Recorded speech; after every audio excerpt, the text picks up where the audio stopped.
So guys आज से हम स्टार्ट करने वाले हैं a complete new journey on pandas. So guys pandas क्या होते हैं, पैंडास को कब यूज़ किया जाता है, क्या ये लाइब्रेरी है, पैंडास बेसिकली है कि क्या ये एक एनिमल का नाम है, ये सारी चीज़ें हम डिस्कस करेंगे आज की इस वीडियो के अंदर।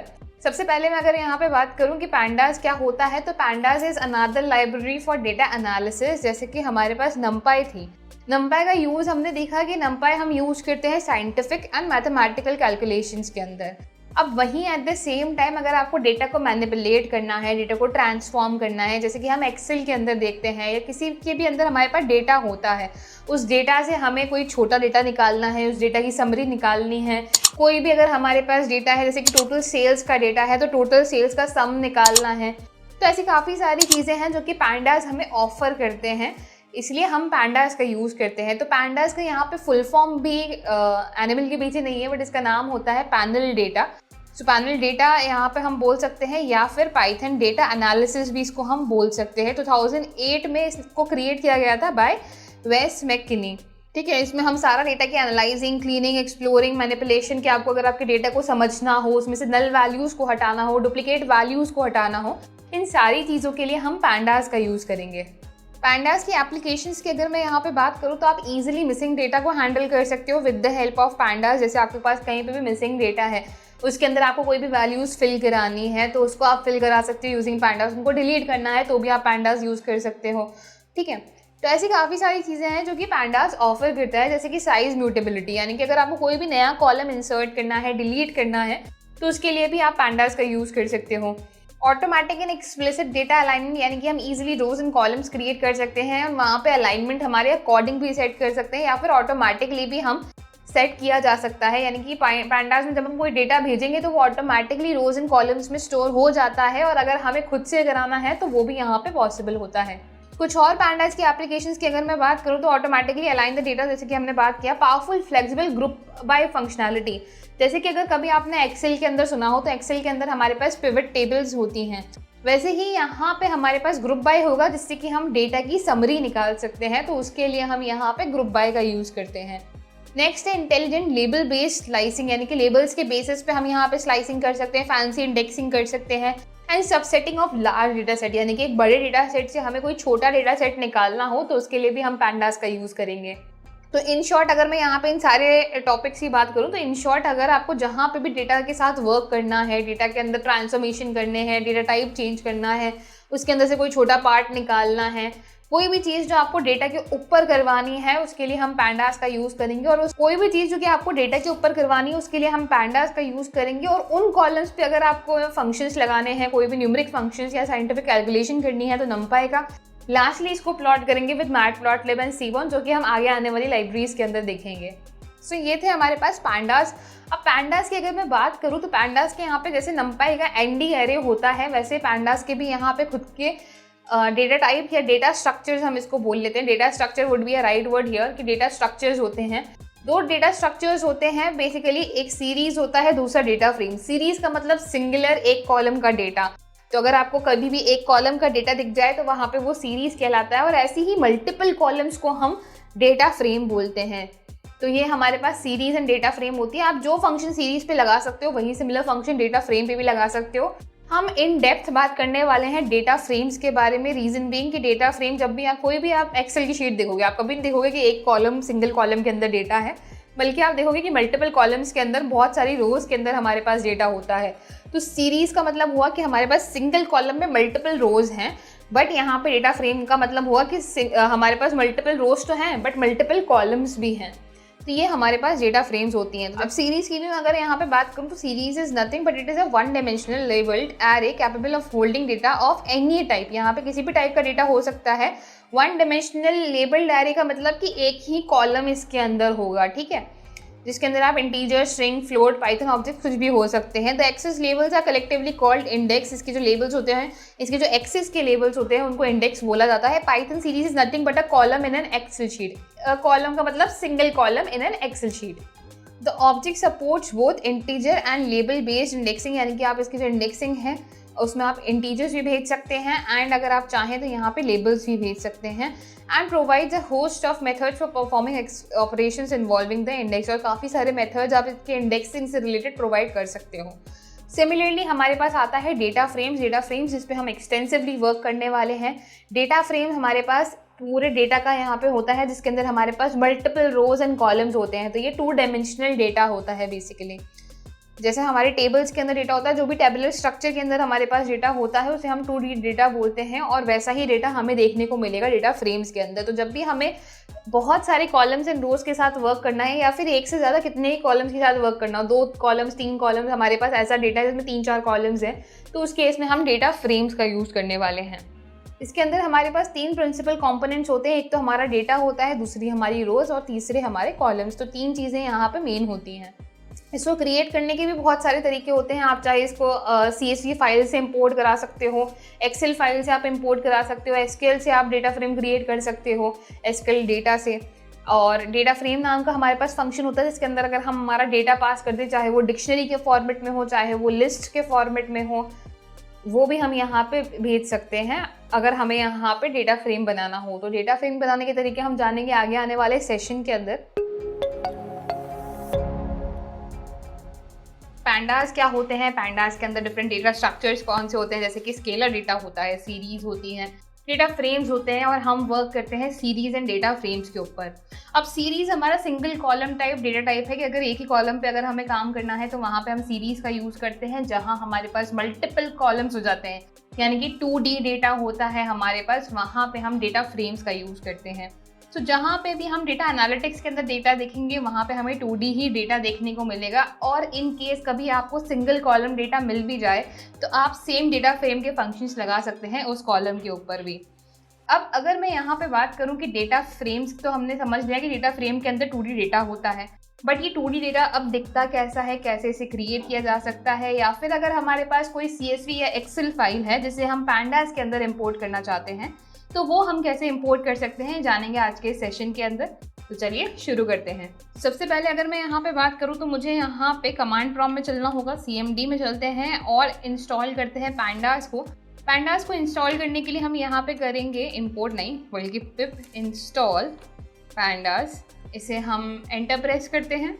मेरे केस में ये ऑलरेडी डाउनलोडेड है, इसलिए यहाँ पे लिखा आ रहा है रिक्वायरमेंट ऑलरेडी सेटिस्फाइड। आपके केस में ये आपके लिए डाउनलोड हो जाएगा। अब मैं यहाँ पे पैंडास को इंपोर्ट कर सकती हूँ, और इसका जो हम एलियास यहाँ पे क्रिएट करते हैं वो यूजुअली PD होता है, बट आप यहाँ पे जो भी नेम देना चाहें इसको दे सकते हैं। तो हमने यहाँ पे पैंडास को बुलाया एज PD। अब PD बनाने के बाद मुझे यहाँ पे चाहिए इसके अंदर डेटा। जब हमने डिक्शनरीज पढ़ी थी तो डिक्शनरीज के अंदर हमने देखा था कुछ इस तरीके का डेटा हमारे पास था, जैसे कि अगर मेरे पास यहाँ पे नेम नाम का कोई वेरिएबल है तो उसमें जो डिक्शनरी का मेरा डेटा है वो कुछ वैल्यू में होगा। अब मान लो कि कंपनी है, किसी भी कंपनी के अंदर बहुत सारे एम्प्लॉयज़ हो सकते हैं, तो मैं यहाँ पे काफ़ी सारे नेम देती हूँ, जैसे कि मैं यहाँ पे जॉन कॉमा पीटर कॉमा लीसा दिया। फिर मैं यहाँ पे बात करती हूँ, नेक्स्ट चीज़ हमारे पास है एज। लेट्स से कि इनकी एज यहाँ पे मेंशन कर देते हैं कि यहाँ पे इनकी एज है किसी की 25, किसी की 28, किसी की 32 या 31, ठीक है। तीसरा पैरामीटर लेट्स से मैंने यहाँ पे सैलरी मेंशन कर दी कि किसी की सैलरी है यहाँ पे 30,000, किसी की है 45,000 और किसी की है 25,000। अब मैं यहाँ पे डेटा का डेटा फ्रेम बनाना चाहती हूँ अगर, तो उसके लिए मुझे पैंडास का यूज़ करना पड़ेगा डेटा फ्रेम नाम का फंक्शन। तो मैं यहाँ पे वेरिएबल क्रिएट करती हूँ एक df नाम से। df is equals to PD dot data frame. यहाँ पे कैप्स का ध्यान रखना कि capital D capital F frame, और इसके अंदर जाएगा हमारा डेटा। जैसे ही मैं इसे यहाँ पे रन कराती हूँ कुछ नहीं होगा क्योंकि अभी हमने इसे प्रिंट नहीं कराया है। तो प्रिंट कराते हैं डेटा फ्रेम को, और आप देखेंगे कि कैसे जैसे हमारे पास टेबल्स के अंदर डेटा होता है एज इट इज़ यहाँ पे डेटा आ गया है। सिमिलरली ये डेटा तो होगा कि जब हमने यहाँ पे डेटा खुद से क्रिएट किया। व्हाट इफ हमारे पास कोई एक्सेल की फाइल है या फिर हमारे पास कोई CSV फाइल है, तो उस केस में हमें यहाँ पे क्या करना है। उस केस में बहुत ही सिंपल सा मेथड है गाइस, कि अगर आपको कोई एक्सेल की फाइल को यहाँ पे कॉल करना है तो उस केस में आप यहाँ पे लिखेंगे again data is equals to PD dot read करना है। हमें रीड क्या करना है, एक्सेल फाइल को रीड करना है या CSV फाइल को रीड करना है। तो मैं यहाँ पे अगर CSV मेंशन करती हूँ तो CSV की केस में मैं CSV जैसे लिखूँगी, यहाँ पे मुझे CSV फाइल का नाम along with its path share करना है। अब यहाँ पे एक प्रॉब्लम होगी कि अगर आपके पास जो CSV फाइल है वो यहीं पे है, जैसे हमारे पास यहाँ पे जहाँ पे हमारे पाइथन की फाइल्स हैं वहीं पे आपकी CSV फाइल है, तब तो कोई दिक्कत ही नहीं है, आप डायरेक्टली यहाँ पे नाम लिख दो। जैसे मैं यहाँ पे एक्सपेंस 4 नाम की मेरे पास एक फ़ाइल है जो कि, या कस्टमर्स नाम की मेरे पास एक फ़ाइल है, customers.csv करके मेरे पास लेट से कोई फ़ाइल है। अगर मैं इसको यहाँ पे कॉल करूँगी और प्रिंट कराऊँगी डेटा को, तो मेरे पास यहाँ पे एरर यही आएगी कि नो सच डायरेक्टरी फाउंड, कि नो सच फाइल और डायरेक्टरी customers.csv। क्यों? क्योंकि अगर मैं यहाँ पे फोल्डर में चलूँ, सो जैसे मैं यहाँ पे पैंडास चूज़ करती हूँ तो पैंडास के अंदर यहाँ पे कुछ भी नहीं है मेरे पास अभी डेटा फ्रेम्स नाम का, बस एक यहाँ पे IPYNB फाइल है। तो अब यहाँ पे या तो आप यहाँ पे लेके आ जाओ आपके डेटा को, या फिर अगर कहीं और लिखा है जैसे कि कस्टमर्स है, कस्टमर्स का डेटा मेरे पास यहाँ पे है, कस्टमर्स नहीं एक्चुअली कस्टमर्स डेटा है, सो कस्टमर डेटा मेरे पास यहाँ पर है कस्टमर्स डेटा नाम से। तो अगर मुझे यहाँ से कॉल करना है तो उस केस में मुझे यहाँ से उसका पाथ कॉपी करना पड़ेगा। अब ये पाथ को मैं यहाँ पे पास करूँगी, जितने भी मेरे यहाँ पे बैकवर्ड स्लैशेस हैं इनको कन्वर्ट करेंगे फॉरवर्ड स्लैशेस के अंदर। ये तब करना है जब आपकी जो फाइल है वो दूसरे फोल्डर के अंदर रखी हुई है, और इसका नाम भी यहाँ पे customers_data.csv था। आई गेस ये यहाँ पे CSV फाइल नहीं है, शायद एक्सेल फाइल है। लेट मी जस्ट चेक कि यहाँ पे कौन सी फाइल हमारी CSV है। हो सकता है कंपनी यहाँ पे CSV हो, एक बार चेक कर लेते हैं। सो यहाँ पे मैं कस्टमर्स डेटा की जगह पे कंपनी ले लेती हूँ। तो कंपनी मेरे पास CSV फाइल है, तो कंपनी का डेटा मेरे पास निकल के आ गया। कि सबसे पहले तो एक रो मेरे पास निकल के आ गई, दूसरा नेम, तीसरा जेंडर और चौथा यहाँ पे सैलरी निकल के आ गई। तो इस तरह से मेरे पास यहाँ पे डेटा आ गया है। तो ये भी हमारे पास एक डेटा फ्रेम है। अब सिमिलरली अगर मुझे यहाँ पे एक्सेल SX यानी कि एक्सेल फाइल कॉल करनी है तो उस केस में मुझे एक और यहाँ पे लाइब्रेरी को डाउनलोड करना पड़ेगा। तो उसके लिए हम फिर से हमारे कमांड प्रॉम्प्ट पे चलते हैं, जहाँ पे हमने पिप इंस्टॉल पैंडास किया था उसी के नीचे हम यहाँ पे लिखेंगे पिप इंस्टॉल ओपन पाई एक्सेल। ये बहुत ज़रूरी है, अगर आपको आपकी एक्सेल की फ़ाइल ओपन करनी है पैंडास के अंदर तो उस केस में आप यहाँ पे पिप इंस्टॉल ओपन पाई एक्सेल का यूज़ करेंगे। पाई एक्सेल आपको एक्सेल फाइल्स को ओपन करने में हेल्प करेगा। तो जैसे मैं यहाँ पे एंटर प्रेस करती हूँ, मेरे केस में ऑलरेडी डाउनलोडेड है, आपके केस में ये डाउनलोड हो जाएगा। लास्टली अब मैं यहाँ पे क्या करूँगी, data is equals to pd.read_ Excel file read करनी है इस बार। अब एक्सेल फाइल अगर मैं यहाँ पे जाती हूँ फोल्डर के अंदर, ठीक है, यहाँ पे कोई भी एक्सेल फाइल पड़ रही है, मान लो मेरे पास यहाँ पे ये एक्सपेंस 4 नाम की एक एक्सेल फाइल है, इसे मैं यहाँ से कॉपी करती हूँ और जो हमारा फोल्डर है इसमें मैं पैंडास नाम के फोल्डर के अंदर इसे पेस्ट कर देती हूँ। तो एक्सपेंस 4 नाम से मेरे पास एक फ़ाइल है अब यहाँ पे। अब इसके बाद मुझे यहाँ पे कुछ नहीं करना। अगर ये फाइल मेरे पास उस फोल्डर में है जहाँ पे मेरे पास पाइथन की फाइल्स है तो मुझे बस यहाँ पे इसका नाम लिख देना है along with extension that Excel SX यहाँ पे एक्सटेंशन होगा। प्रिंट कराऊंगी मैं जैसे ही डेटा को, तो हमारे पास यहाँ पे डेटा निकल के आ जाएगा कुछ इस तरह से, जिसके अंदर हमारे पास डेट है, कैटेगरी है, सब category, amount and payment board, ये सारी चीज़ें हमारे पास हैं। तो ये हमारे पास हो गया एक एक्सेल का डेटा, ठीक है। तो इस तरह से हम एक्सेल का डेटा भी रीड कर सकते हैं, CSV का भी डेटा रीड कर सकते हैं, और सैम्पल में हमें हमारा डेटा अगर क्रिएट करना हो तो हम खुद की भी डेटा फ्रेम यहाँ पे क्रिएट कर सकते हैं। डेटा फ्रेम क्रिएट करने के भी काफ़ी सारे मेथड्स हैं। आप खाली लिस्ट एंड टपल्स का यूज़ करते हुए, नेस्टेड लिस्ट का यूज़ करते हुए भी डेटा फ्रेम्स का यूज़ कर सकते हैं, डेटा फ्रेम्स को क्रिएट कर सकते हैं। बट यहाँ पर हमें एनालिटिक्स के अंदर कभी भी डेटा को क्रिएट करने की ज़रूरत नहीं पड़ेगी। हमारे पास ऑलरेडी डेटा होगा, चाहे वो एक्सेल में हो, CSV में हो, वो डेटा हम यहाँ पे इजीली कॉल कर सकते हैं। ऑल्सो आप MySQL मॉड्यूल के अंदर देखेंगे कि किस तरह से हम MySQL से भी डेटा लेके आ सकते हैं पाइथन के अंदर, और उसके बाद आप चाहें तो उसे डेटा फ्रेम बना के उसे एनालिटिक्स के अंदर यूज़ कर सकते हैं। अब आज की सेशन के अंदर हम बात करने वाले हैं कि अगर हमारे पास डेटा फ्रेम्स तो हमने क्रिएट कर ली और डेटा हम लेके भी आ गए एक्सेल से एंड CSV से, बट किसी भी डेटा को अगर आपको एनालाइज करना होता है तो उससे पहले आपको डेटा की समझ होनी चाहिए कि डेटा आपका किस तरीके का है। डेटा को आपको एक्सप्लोर करना आना चाहिए।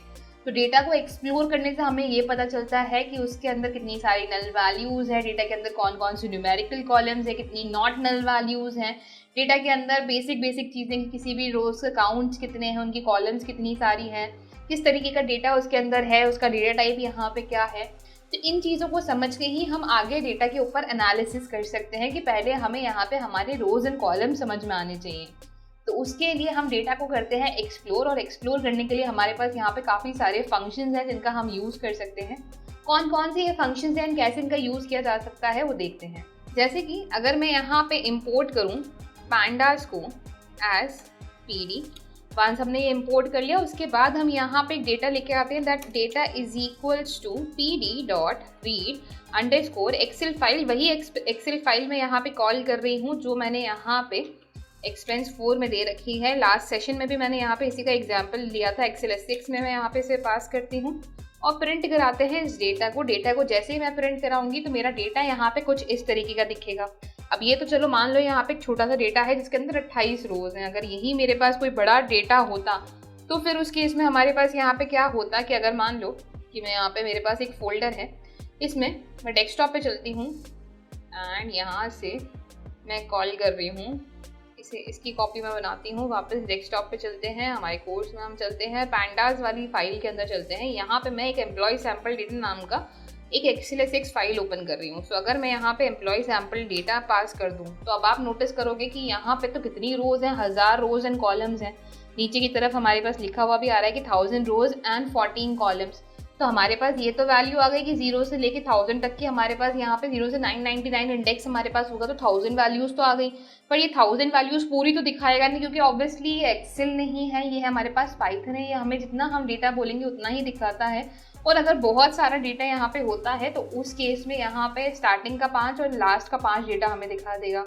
बट अगर आपको फिर भी ज़्यादा डेटा देखना है तो आप यहाँ पे क्या कर सकते हो, print data dot head. Starting का मुझे लेट से 10 डेटा देखना है, हेड का मतलब ऊपर की तरफ है ना। तो अगर इस वाली वैल्यू को मैं यहाँ पे कमेंट कर देती हूँ तो हेड मुझे स्टार्टिंग की 10 वैल्यूज़ दे देगा हर कॉलम के अंदर से। तो यहाँ पे मेरे पास कौन कौन से कॉलम है, employee ID, full name, job title, department, business unit, ethnicity, age, hire date, annual salary, bonus, country, city and exit date. ये मेरे पास यहाँ पे एक डेटा है।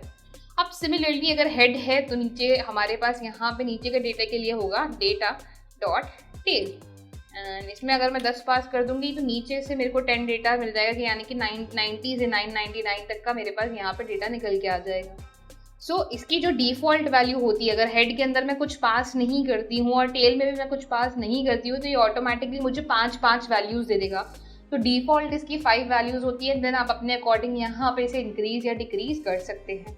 तो एक चीज़ तो ये हो गई कि हम डेटा को एक्सप्लोर करने के लिए, डेटा को समझने के लिए पहले तो डेटा को कॉल करेंगे, उसके अंदर हम देखेंगे कितने रोज एंड कॉलम्स हैं। अगर हमें यहाँ पे स्टार्टिंग की कुछ 5 वैल्यूज़ या 10 वैल्यूज़ चाहिए तो हम data dot head and last की वैल्यूज़ के लिए डेटा डॉट टेल का यूज़ कर सकते हैं। मूविंग अहेड, अगर मैं यहाँ पे बात करूँ, अब मुझे यहाँ पे जितने भी मेरे पास डेटा है इन सब की इन्फॉर्मेशन चाहिए कि सबका डेटा टाइप यहाँ पे क्या क्या है। मैं यहाँ पे लगा दूंगी सिर्फ इतना सा, that print data dot info. जैसे ही मैं इसे रन कराऊंगी तो मेरे पास यहाँ पे आ जाएगा रेंज इंडेक्स 1000 एंट्रीज, यानी कि 1000 रोज हैं 0 से 999 तक। टोटल नंबर ऑफ कॉलम्स है 100। तो रोज पता चल गई 1000, कॉलम पता चल गए 14। अब हर कॉलम के आगे यहाँ पे 2 चीज़ें हैं। एक तो नॉट नल काउंट की कितनी वैल्यू नल नहीं है, एम्प्टी नहीं है। एम्प्टी नहीं है तो 1000 वैल्यू एम्प्टी नहीं है, दैट मीन्स ये डेटा यहाँ पे अच्छा है। इसका डेटा टाइप हमारे पास ऑब्जेक्ट है, तो पाइथन ऑब्जेक्ट है बेसिकली हमारे पास।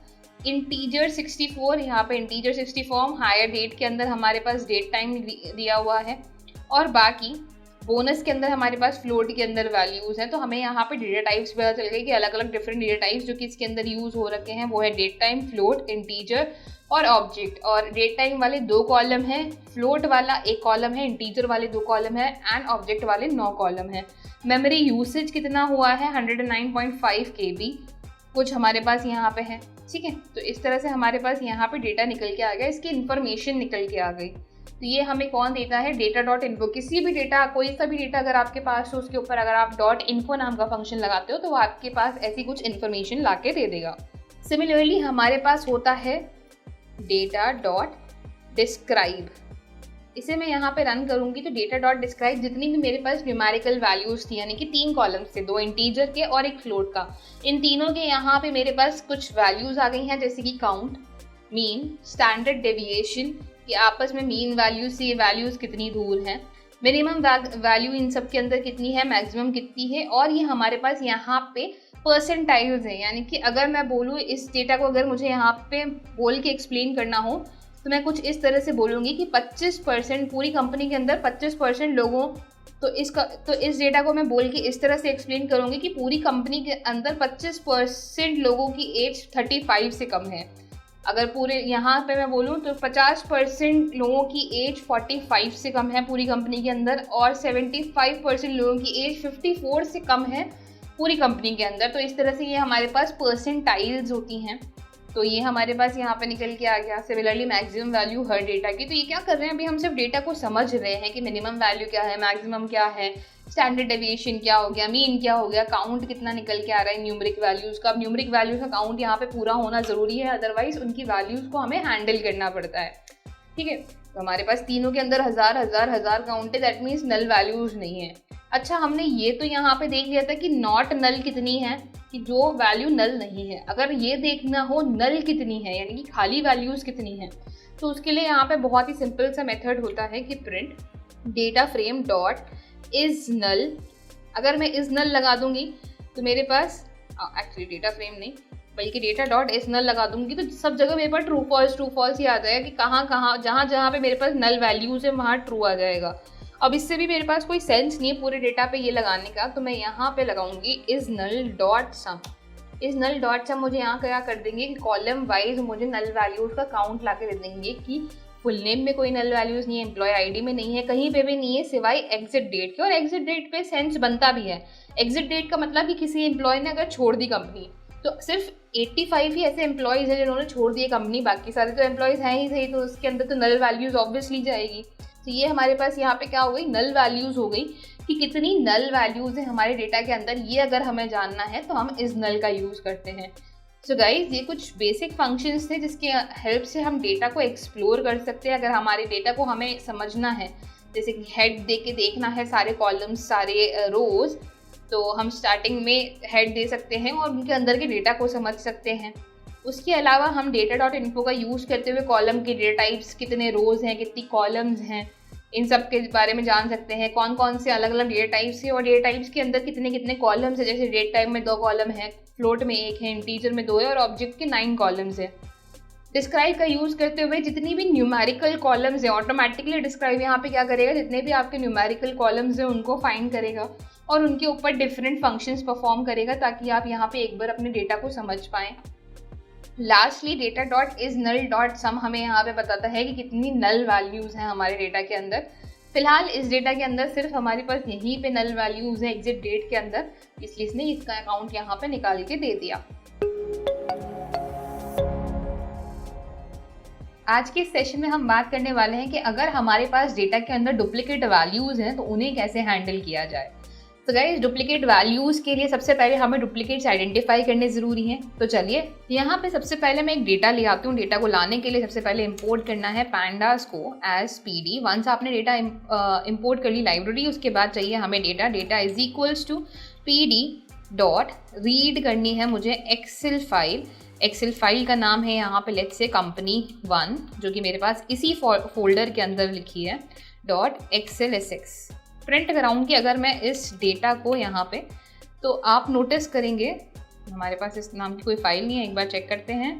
सो company1 नाम की तो हमारे पास फाइल है। आई एम अज्यूमिंग ये ज़रूर CSV फाइल होगी। तो company1 में हम एक्सेल की जगह पे यहाँ पे पास करते हैं CSV की, रीड करनी है CSV फाइल, और यहाँ पे मैं पास करती हूँ CSV। इसको मैं रन कराती हूँ। कुछ इस तरीके की ये फाइल दिखेगी। अगर मैं इसे यहाँ पे ओपन करूँ, तो एक्सेल के अंदर अगर मैं इसे ओपन करती हूँ तो यहाँ पे आप नोटिस करेंगे कुछ ऐसी हमारी यहाँ पे फाइल है। इसका मैं यहाँ पे जूम इन करती हूँ तो ये कुछ इस तरीके की दिखेगी, जहाँ पे हमारे पास एम्प्लॉय आईडी है, नेम है, जेंडर, सैलरी, इस तरह से वैल्यूज़ हैं। तो यहाँ पे भी हमारे पास कुछ ऐसा ही डेटा निकल के आया है। अब इसके अंदर आप नोटिस करोगे कि अभी तो ये छोटा डेटा है, तो हमें यहाँ पे पता चल रहा है कि एम्प्लॉय 01 और एम्प्लॉय 01 हमारे पास यहाँ पे डुप्लीकेट वैल्यूज़ हैं। तो हमें यहाँ पे डुप्लीकेट वैल्यूज़ अगर आइडेंटिफाई करने हैं, जैसे बहुत बड़ा डेटा है उसमें से डुप्लीकेट डेटा अगर निकालना है, आइडेंटिफाई करना है कि कहाँ पर है, तो उस केस में हम यहाँ पे लिखेंगे प्रिंट डेटा डॉट डुप्लीकेटेड इसे जैसे मैं रन कराती हूँ तो मेरे पास यहाँ पे डेटा डॉट डुप्लीकेटेड के अंदर 0 1 2 3 4 5 ये हमारे पास किसके अंदर आ जाएगा, रो वाइज कोई डुप्लीकेटेड डेटा है क्या।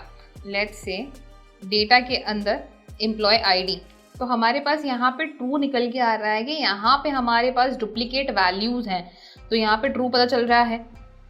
डॉट सम अगर मैं इसका निकालती हूँ तो यहाँ पे 1 डुप्लीकेट वैल्यू मेरे पास है। सपोज़ यहाँ पे और कोई डुप्लीकेट वैल्यू होती, जैसे अगर एक्सेल के अंदर मैं चलूँ और यहीं पे इसको कॉपी करके नीचे की तरफ मैं यहाँ पे पेस्ट कर देती हूँ, सेव करते हैं इसे, वापस चलते हैं, इसे मैं दोबारा रन कराऊँगी एंड इसे भी अगर मैं यहाँ पे दोबारा रन कराती हूँ तो आप देखिए डुप्लीकेट वैल्यूज अब मेरे पास 2 निकल के आ गई हैं।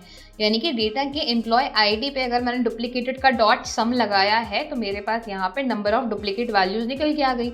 अब डुप्लीकेट वैल्यूज़ को भी यहाँ पे देखना आना ज़रूरी है कि ज़रूरी है यहाँ पे ये है कि जैसे एम्प्लॉय आईडी है, एम्प्लॉय आईडी मेरी एक ऐसी की है, ऐसे कॉलम है जिसके अंदर हमें पता है कि हमेशा यूनिक वैल्यूज़ ही होंगी, इसमें कभी अनयूनिक वैल्यूज़ आनी ही नहीं चाहिए। नेम के अंदर हो सकता है कि भाई 2 जनों के सेम नाम हो, जेंडर में ऑब्वियसली यहाँ पे 2 ही ऑप्शंस होते हैं। सैलरी के अंदर अगर मैं यहाँ पे बात करूँ तो सैलरी में यहाँ पे हो सकता है 2 जनों की सेम ऑप्शन सेम सैलरी हो।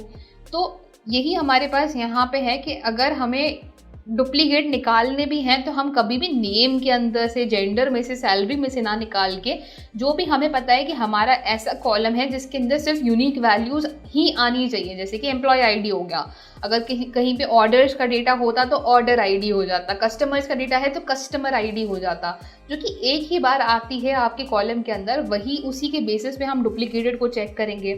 अब अगर हमने यहाँ पे डुप्लीकेट को चेक कर ही लिया है तो मैं यहाँ पे प्रिंट लगा दूंगी, print data dot drop underscore duplicates, drop duplicates करने हैं।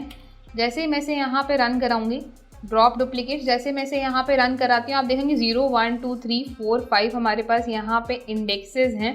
अगर आप यहाँ पे नोटिस करेंगे तो अभी तक कुछ भी यहाँ पे ड्रॉप हुआ नहीं है, क्योंकि रीज़न बीइंग मैंने ड्रॉप डुप्लीकेट्स तो लगाया पर किस कॉलम पे अभी हमने डिफाइन नहीं किया है। सो जैसे ही मैं यहाँ पे लगाती हूँ कॉलम का नाम दैट इज़ एम्प्लॉय आईडी, तो अब आप अगर यहाँ पे नोटिस करेंगे तो एम्प्लॉय आईडी के अंदर सारी यूनिक वैल्यूज़ निकल के आ गई हैं हमारे पास। जो पहले यहाँ पे रिपीटेड वैल्यूज़ थी, एम्प्लॉय 1 जो था ये यहाँ पे 2 बार है, एम्प्लॉय 2 यहाँ पे 2 बार है, यहाँ पे एम्प्लॉय आईडी एम्प्लॉय 1 एक ही बार, employee 1 time, and similarly employee 3 यहाँ पे एक बार है, एम्प्लॉय 4 और एम्प्लॉय 5 एंड एम्प्लॉय 6 भी हमारे पास यहाँ पे एक बार ही है। तो इस तरह से हम ड्रॉप कर सकते हैं डुप्लीकेट्स को। डुप्लीकेट्स को हैंडल करने के लिए सिर्फ इतना सा कॉन्सेप्ट हमेशा याद रखना है कि डुप्लीकेट कभी भी आप नॉर्मल किसी भी कॉलम के अंदर से डिलीट नहीं करोगे। नेम में किसी का नेम रीअकरिंग हो सकता है, जेंडर में रीअकरिंग हो सकता है, सैलरी रीअकरिंग हो सकती है, अगर कोई ऑफिस है तो उसके अंदर डिपार्टमेंट्स रीअकरिंग हो सकते हैं, क्योंकि मल्टीपल एम्प्लॉयज़ डिफरेंट डिपार्टमेंट से हो सकते हैं, डिफरेंट जॉब टाइटल पे हो सकते हैं, ठीक है। बट उनकी जो एम्प्लॉय आईडी होगी वो हमेशा यूनिक ही होगी। अगर मेरी कोई एम्प्लॉय आईडी है तो वो किसी और की नहीं हो सकती, किसी और की कोई एम्प्लॉय आईडी है तो वो किसी और की नहीं हो सकती, तो वहाँ पे रेपिटेशन आने के चांसेस नहीं है। तो हमेशा जब भी आपको डुप्लीकेट्स चेक करने हैं तो उस केस में आप हमेशा ऐसे ही कॉलम के ऊपर से चेक करेंगे जो कि आपको पता है कि इसके अंदर वैल्यूज़ एक ही बार आएगी, और जब ड्रॉप भी करेंगे तो हम उसी के रेफरेंस में करेंगे। अगर मैं यहाँ पे नेम के रेफरेंस में कर देती कि नेम नाम का जो मेरा कॉलम है उसके रेफरेंस में मुझे ड्रॉप करना है, तो आप यहाँ पे नोटिस करोगे कि जैसे अगर मैं यहाँ पे बात करूँ तो ये एम्प्लॉय 6 का नाम भी रोहित है और एम्प्लॉय 2 का नाम भी रोहित है, बट दोनों ही यहाँ से डिलीट हो गए। रोहित सिर्फ एक ही बार आ रहा है जबकि 2 बार रोहित आना चाहिए, बिकॉज 2 एम्प्लॉयज़ हैं, दोनों का नाम यहाँ पे सेम हो सकता है, ठीक है। तो कभी भी नेम के नाम से या जेंडर या और चीज़ों के नाम से ना डिलीट करके हम हमेशा इसे प्राइमरी की यानी कि ऐसा कॉलम जिसके अंदर हमारी वैल्यूज़ जो हैं यूनिक टाइम आनी चाहिए, यानी कि एक ही बार आनी चाहिए, उसी के बेसिस पे हम ड्रॉप करते हैं डुप्लीकेट्स को। आज के सेशन के अंदर हम बात करने वाले हैं नल वैल्यूज़ के बारे में, कि अगर नल वैल्यूज़ हमारे पास है, कई बार ऐसा होता है कि अगर हमारे पास कहीं से भी डेटा आता है तो उसके अंदर काफ़ी सारी एम्प्टी वैल्यूज़ होती हैं। उन वैल्यूज़ को किन केस सिनेरियो में हमें भरना चाहिए, किस केस सिनेरियो में उनको डिलीट कर देना चाहिए, किस में उनको रिप्लेस करना चाहिए, रिप्लेस भी किस वैल्यू से करना चाहिए, अगर स्ट्रिंग्स है तो कैसे रिप्लेस करना है, और अगर न्यूमरिक वैल्यू है तो उसको कैसे रिप्लेस करना है, ये जानेंगे आज के सेशन के अंदर। सो स्टार्ट करते हैं गाइस। सो यहाँ पे सबसे पहले मैं इंपोर्ट कर लेती हूँ पैंडास को एज पी और डेटा के लिए मैं यहाँ पे लिखती हूँ data is equals to pd.read_csv file हमें रीड करनी है। csv फाइल का नाम है यहाँ पे company1.csv। प्रिंट कराते हैं डेटा को जैसे मैं यहाँ पे प्रिंट कराऊंगी तो आप देखेंगे मेरे पास एम्प्लॉय आईडी है, नेम है, जेंडर एंड सैलरी, ये सब चीज़ें यहाँ पे मेंशन्ड है। अब अगर मैं यहीं पे डेटा को मेरे देखूं तो डेटा के अंदर आप देखेंगे कहीं पे मेरे पास नैन वैल्यूज़ है। हमने नंपाई के अंदर बात करी थी कि जब भी हमारे पास नैन वैल्यूज़ होती है डेटा के अंदर तो उसे np.nan बोला जाता है, यानी कि ये नॉट अ नंबर वैल्यू है, एम्प्टी वैल्यू है, खाली वैल्यू है। अब खाली वैल्यू क्योंकि यहाँ पे हमारे पास एक छोटा सा डेटा है, अगर बड़ा सा डेटा हमारे पास हो तो उस केस में हमें यहाँ पे कैसे आइडेंटिफाई करना है, उसके लिए हम यहाँ पे लगाते हैं एक हमारे पास फंक्शन होता है जो हमने पहले भी यूज़ किया है डेटा को एक्सप्लोर करने में, दैट डेटा डॉट इज़ नल। अगर मैं यहाँ पे लगाती हूँ तो मेरे पास सारी नल वैल्यूज़ निकल के जहाँ जहाँ पे नल वैल्यूज़ हैं वहाँ पे ट्रू निकल के आ जाएगा, बाकी के लिए फॉल्स आ जाएगा। बट इससे कुछ समझ में तो मुझे फिर भी नहीं आ रहा है, तो मैं यहाँ पे डॉट सम अगर लगाती हूँ तो मुझे यहाँ पे पता चल जाएगा कि एम्प्लॉय आईडी में कोई नल वैल्यू नहीं है, नेम में एक खाली वैल्यू है, जेंडर में एक खाली वैल्यू है और सैलरी में 2 खाली वैल्यू है। अब यहाँ पे मैं यहाँ पे क्या कर सकती हूँ, या तो मेरे पास ये ऑप्शन है कि मैं जो जितनी भी नल वैल्यूज उनको डिलीट कर दूँ, तो उसके लिए मैं यहाँ पे एक फंक्शन लगाऊंगी that data dot drop an drop करना है नल वैल्यूज़ को। जैसे मैं ड्रॉप कर दूँगी अब आप नोटिस करोगे कि यार यहाँ तो मेरे पास 7 डेटा था, अब लास्ट में 3 ही डेटा मेरे पास बच गया है। मतलब ड्रॉप करने से नल वैल्यूज़, अगर आपके पास जब डेटा के अंदर काफ़ी सारी नल वैल्यूज़ हो या फिर आपको ऐसा लग रहा है कि अगर आप नल वैल्यूज़ को एलिमिनेट कर दोगे, लेट्स से ये भी आपको समझने की ज़रूरत है अकॉर्डिंग टू योर डेटा कि डेटा अगर मान लो कि एम्प्लॉयज़ का डेटा है, कोई भी कंपनी में आप काम करते हो उनके एम्प्लॉयज़ का डेटा है, वहाँ पे कहीं पे नल वैल्यूज़ है, आप डिलीट कर दोगे और लास्ट में तुमसे एम्प्लॉय काउंट मांग लिया गया कि यहाँ पे तो एम्प्लॉय काउंट मांगा तो यहाँ तो 3 ही निकल गया आएगा, ठीक है। बट ये तो गलत इन्फॉर्मेशन है। आपके कंपनी में तो देखिए 7 एम्प्लॉय है, 10 एम्प्लॉय है, 1000 एम्प्लॉय है, बट आपने नल वैल्यूज़ क्योंकि डिलीट कर दी तो उसकी वजह से एम्प्लॉय काउंट पे असर पड़ गया। तो किस केसेस में आपको नल वैल्यूज़ को एलिमिनेट करना है ये भी आपको आना ज़रूरी है, ये भी आपको कंसेप्चुअली समझना ज़रूरी है कि जहाँ पे हमें काउंट चाहिए होता है चीज़ों का, जैसे कि एम्प्लॉय आईडी के अंदर हो गया, मुझे यहाँ पे काउंट चाहिए, मुझे हर महीने के बाद काउंट चाहिए कि सेल्स कितने प्रोडक्ट ऑर्डर हुए हैं। अब प्रोडक्ट्स कितने ऑर्डर हुए हैं उसमें भी मेरे पास काउंट लगेगा, वो काउंट अगर मेरे पास इनकरेक्ट आया तो that is also an issue. तो वहाँ पे भी हम नल वैल्यूज़ को एलिमिनेट नहीं कर सकते क्योंकि नल वैल्यूज़ तो यहाँ पे कहीं पे भी हो सकती है ना। अब हो सकता है सैलरी में नल वैल्यू पड़ी हो या फिर लेट्स से कि हो सकता है नाम में नल वैल्यू पड़ी हो पर उसकी वजह से सैलरी की मीन वैल्यू में या सैलरी के सम में दिक्कत आ गई, लास्ट में मान लो कि सबको उनको कैलकुलेट करनी हो टोटल सैलरी यहाँ पे कितनी निकल के आ रही है कि उनको सबके बीच में सैलरी डिस्ट्रीब्यूट करनी है, बट क्योंकि यहाँ पे नल वैल्यू थी, यहाँ पे जेंडर में नल वैल्यू थी और आपने इसको डिलीट कर दिया, उस चक्कर में वो प्रॉपर यहाँ पे एक्यूरेटली सैलरी को कैलकुलेट ही नहीं कर पाए। तो ये भी आना ज़रूरी होता है कि हम हर कंडीशन में यहाँ पे ड्रॉप नहीं कर सकते हैं नल वैल्यूज़ को। कुछ केसेस में हमें उसे फिल भी करना होता है, कुछ केसेस में हम यहाँ पे डेटा को रिप्लेस करते हैं विद सम वैल्यू।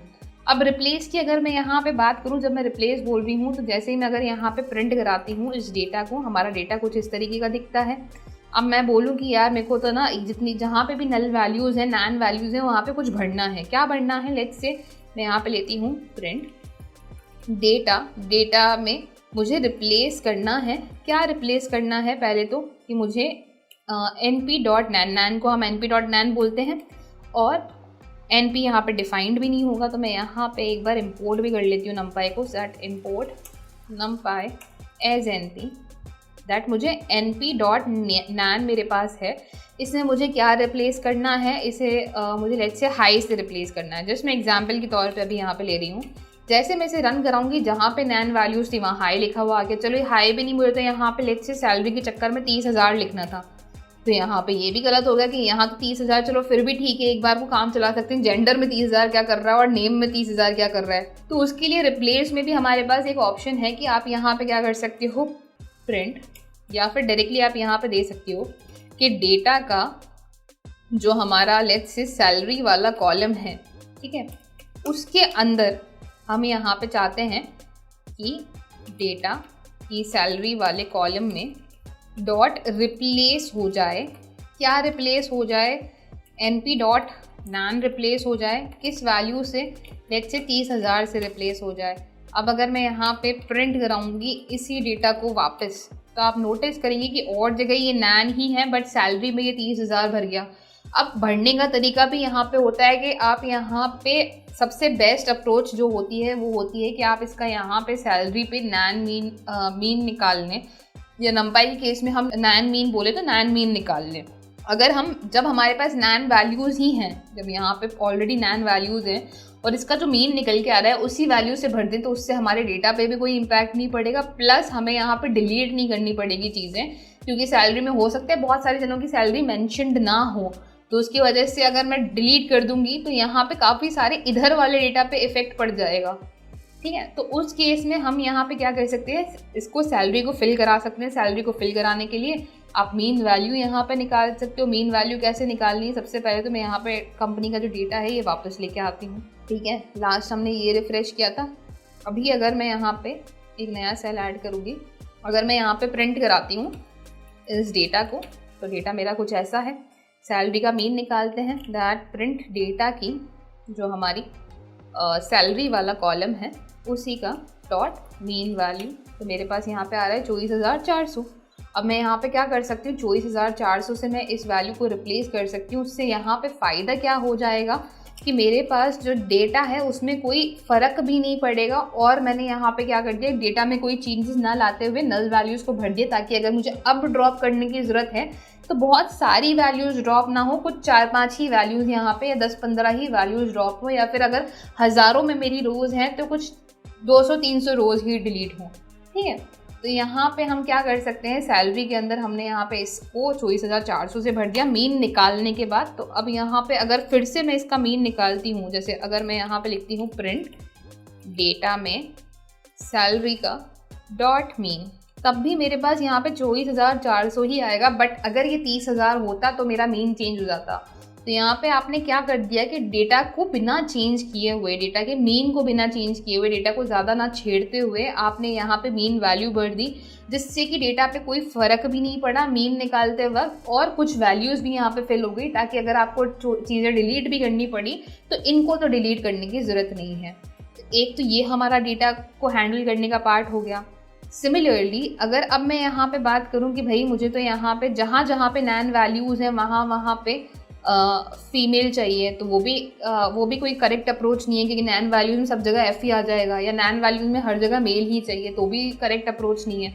तो उस केस में हम यहाँ पे क्या कर सकते हैं, उस केस में हम forward fill and backward fill का यूज़ कर सकते हैं, जिसमें हमारे पास होता है कि अगर मैं एक बार फर्स्ट पार्ट को यहाँ पे रन करा देती हूँ, कि अगर मेरे पास यहाँ पे ये डेटा है, ठीक है, अब अगर मुझे यहाँ पे नीचे की वैल्यू को ऊपर भेजना है, तो उस केस में मैं यहाँ पे क्या करूँगी, मैं यहीं पे लिखूँगी print data dot fill N, यानी कि खाली वैल्यूज़ को फिल करना है।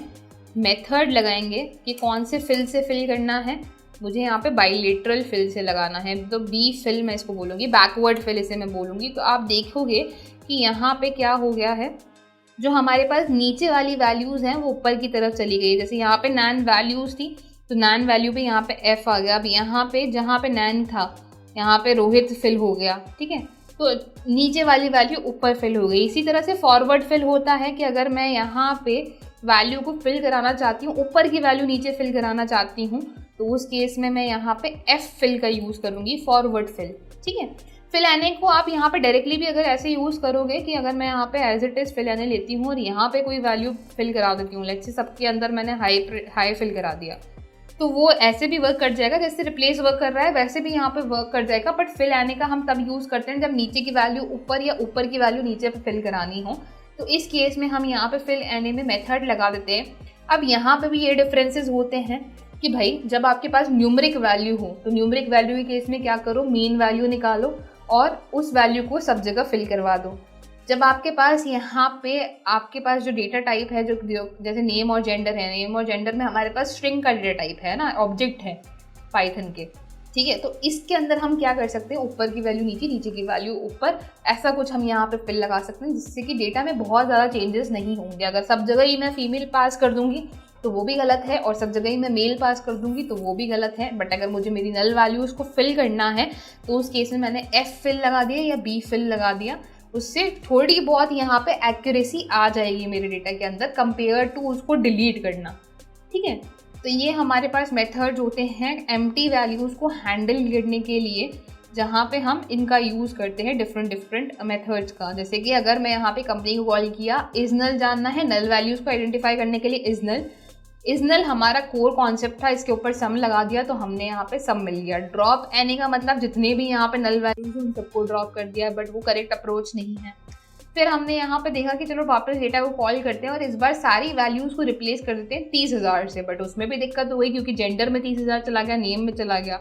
तो हमने यहाँ पे क्या किया कि बेटर अप्रोच ये है कि सैलरी का मीन वैल्यू निकालो और सिर्फ सैलरी वाले कॉलम को फिल करो। तो उसके लिए हमने लिखा डेटा में सैलरी वाला जो कॉलम है वो रिप्लेस हो जाए 24,400 से। तो मीन निकालने के लिए हमने यहाँ पे क्या किया, डेटा में सैलरी वाले कॉलम पे मीन लगा दिया, तो उससे हमारे पास मीन निकल के आ गया। अब मूविंग अहेड, अगर मैं यहाँ पे वापस डेटा को कॉल करूँ, अब मैं यहाँ पे बात करूँ, चलो ये तो सैलरी तो हमने जैसे तैसे फिल करा दी, ठीक है, मीन निकाल के, बट जो बची हुई वैल्यूज है उनका क्या करें, उन पे अगर मैं फीमेल लगाऊंगी या उन पे अगर मैं नेम में कोई एक ही नेम डिसाइड करके वो लगा दूंगी तो वो भी गलत है। तो उस केस में हमने यहाँ पे क्या कर दिया, अगर उन वैल्यूज को भरना है तो हम बी फिल का यूज़ कर लें या फिर फॉरवर्ड फिल का हम यूज़ कर लें। तो बी फिल का मतलब नीचे की वैल्यू ऊपर और फॉरवर्ड फिल का मतलब ऊपर की वैल्यू नीचे की तरफ हमारे पास आ जाएगी और इस तरह से हमारी वैल्यूज़ यहाँ पे फिल हो जाएंगी। तो ये हमारे पास कुछ मेथड्स होते हैं नल वैल्यूज़ को हैंडल करने के। नल वैल्यूज़ को अब आपको आइडेंटिफाई करना होगा कि कहाँ पे उनको सारी वैल्यूज़ को ड्रॉप करने की ज़रूरत है। हो सकता है कहीं पे हमें ड्रॉप ही ना करना पड़े, हम उसको हमारे अकॉर्डिंग कुछ फिल कर दें ताकि हमारे डेटा पे बहुत बड़ा इम्पैक्ट ना पड़े। कुछ केसेस में अगर थोड़ी ही नल वैल्यूज़ हैं और वो आपके डेटा पे कोई इम्पैक्ट भी नहीं बनाएगी, ठीक है, तो उस केसेस में आप यहाँ पे उनको ड्रॉप कर सकते हो। तो ये आइडेंटिफाई आपको करना है डिपेंडिंग ऑन द सिचुएशन कि किस केसेस में हमें नल वैल्यूज़ को ड्रॉप करना है। आज के सेशन के अंदर हम बात करने वाले हैं कि अगर हमारे पास कोई कॉलम है जिसे हमें ट्रांसफॉर्म करना है, उससे हमें कोई कैलकुलेटेड कॉलम निकालना है, तो वो हम किस तरह से क्रिएट कर सकते हैं, ये जानेंगे आज के इस सेशन के अंदर। तो चलिए शुरू करते हैं।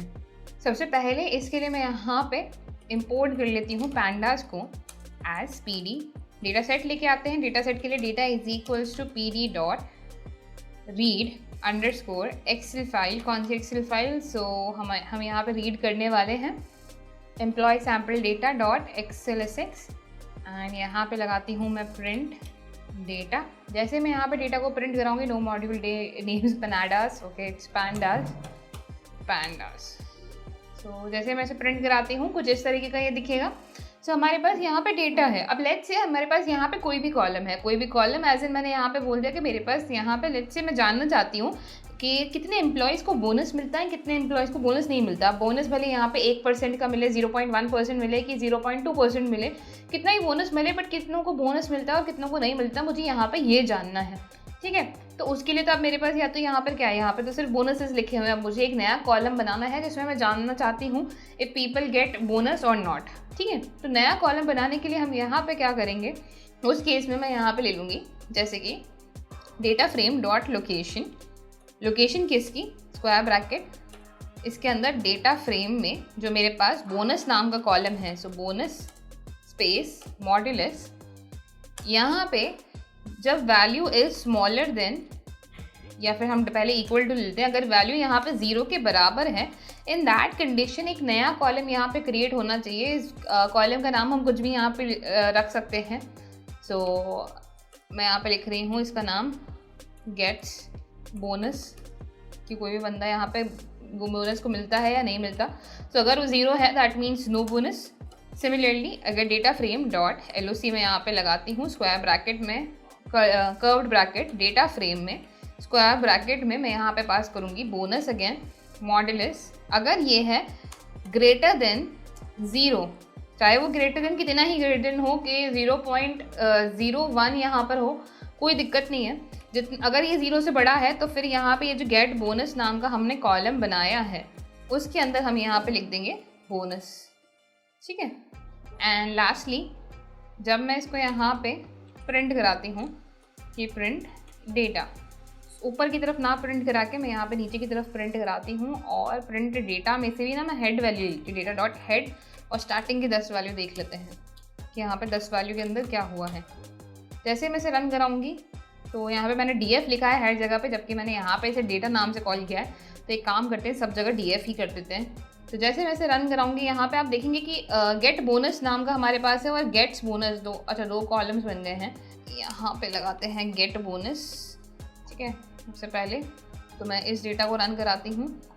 अब यहाँ से ये वापस रन कराते हैं। जैसे मैं रन कराऊंगी तो हमारे पास यहाँ पे गेट बोनस में जहाँ पे 0 लिखा हुआ है वहाँ पे आप देखेंगे नो बोनस लिखा हुआ आ गया है। जहाँ जहाँ पे 0 है उसके आगे मेरे पास नो बोनस लिखा हुआ है। और जहाँ पे लोगों को 0 से बढ़ के कोई भी वैल्यू मिली हो तो वहाँ पे बोनस मिल गया। अब इससे फ़ायदा क्या हो जाएगा कि लेटली अगर मैं जानना चाहूँगी बाद में कि पूरे एम्प्लॉयज़, जितने भी एम्प्लॉयज़ थे मेरे पास, इनके अंदर से कितने एम्प्लॉयज़ ऐसे थे जिनको बोनस मिला है, कितने एम्प्लॉयज़ ऐसे थे जिनको बोनस नहीं मिला है, तो मैं ईजिली यहाँ पे काउंट लगा सकती हूँ कितने नो बोनस वाले हैं और कितने बोनस वाले हैं। तो ये हमारे पास एक मेथड हो गया कॉलम ट्रांसफॉर्मेशन का, कि हम यहाँ पे कंडीशन के बेसिस पे लगा सकते हैं। अब जैसे अगर आपके पास कस्टमर्स का डेटा है, कस्टमर्स के अंदर कौन लोग हैं जिनका एक बच्चा है, 2 बच्चा है, 3 बच्चे या 4 बच्चे हैं, या जिनके बच्चे ही नहीं हैं।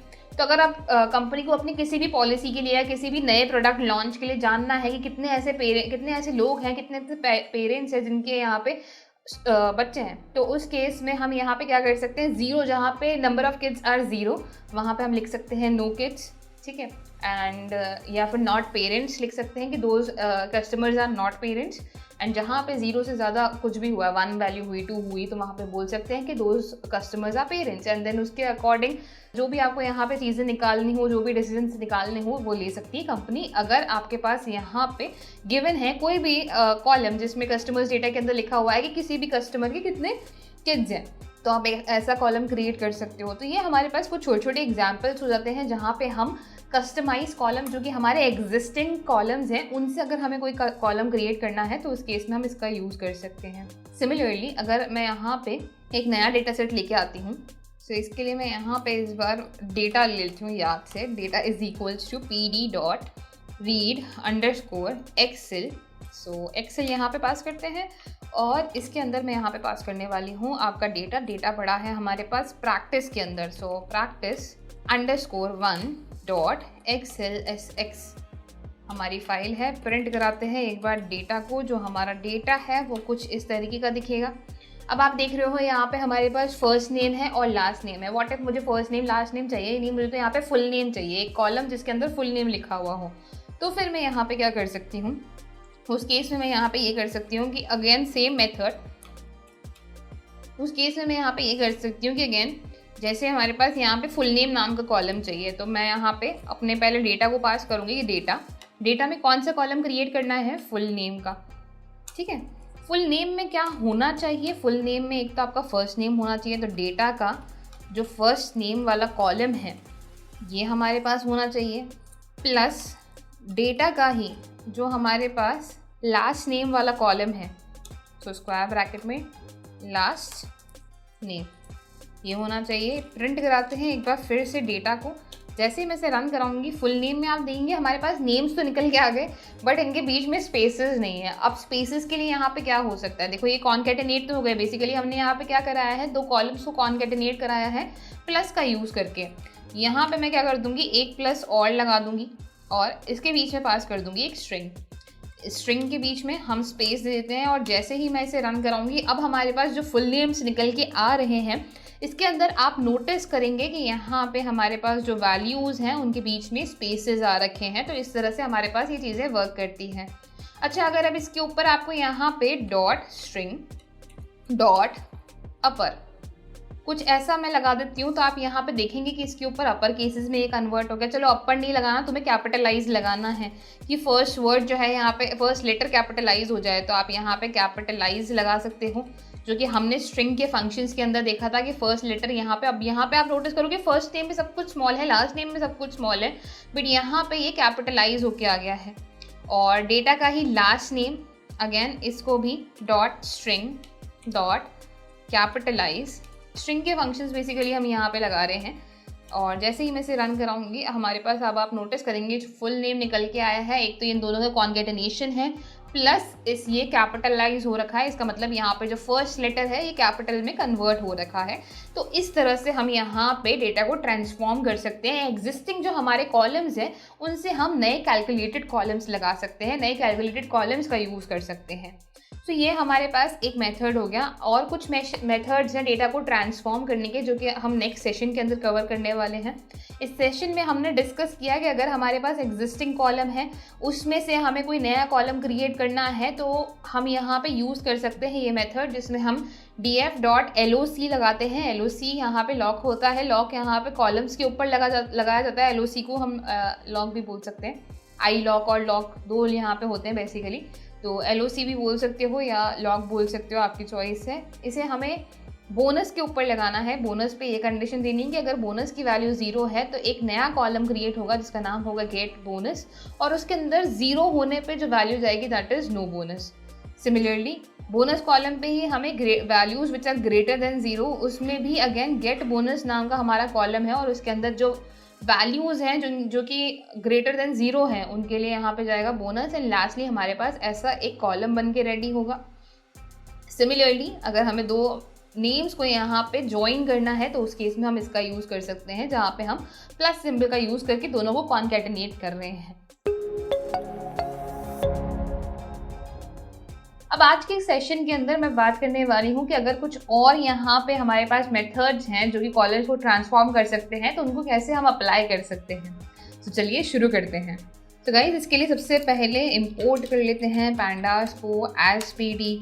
डेटा को भी रीड कर लेते हैं, that data is equals to pd dot read underscore excel file को रीड करना है। कौन सी excel file? Employee sample data नहीं, एम्प्लॉय सैम्पल डेटा नहीं, इस बार हम प्रैक्टिस ही ले लेते हैं। That practice underscore 1 dot xlsx और प्रिंट कराऊंगी जैसे मैं इस डेटा को। तो हमारे पास कुछ इस तरीके का आउटपुट यहाँ पे आएगा, जहाँ पे अगेन मैंने सेम मिस्टेक करी है कि पैंडास को पनाडास लिखा है। Let's get started. सो हमारे पास यहाँ पे डेटा है। डेटा हमारे पास first name, last name, salary, employee ID, ये चारों चीज़ें मेरे पास रखी हुई है। अब लेट्स से कि मुझे यहाँ पे कुछ भी कैलकुलेट करना है। लेट्स से मुझे यहाँ पे इस सैलरी का 20% कहीं और निकालना है कि सबको मुझे 20% कुछ तो बोनस देना है या कुछ भी देना है, मुझे यहाँ पे 20% निकालना है, 10% देना है।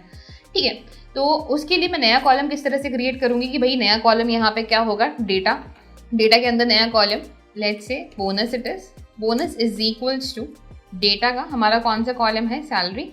सैलरी के अंदर हमारे पास क्या है, सैलरी के अंदर से हमें 20% निकालना है। Salary divided by 100 and the whole thing is multiplied by 20।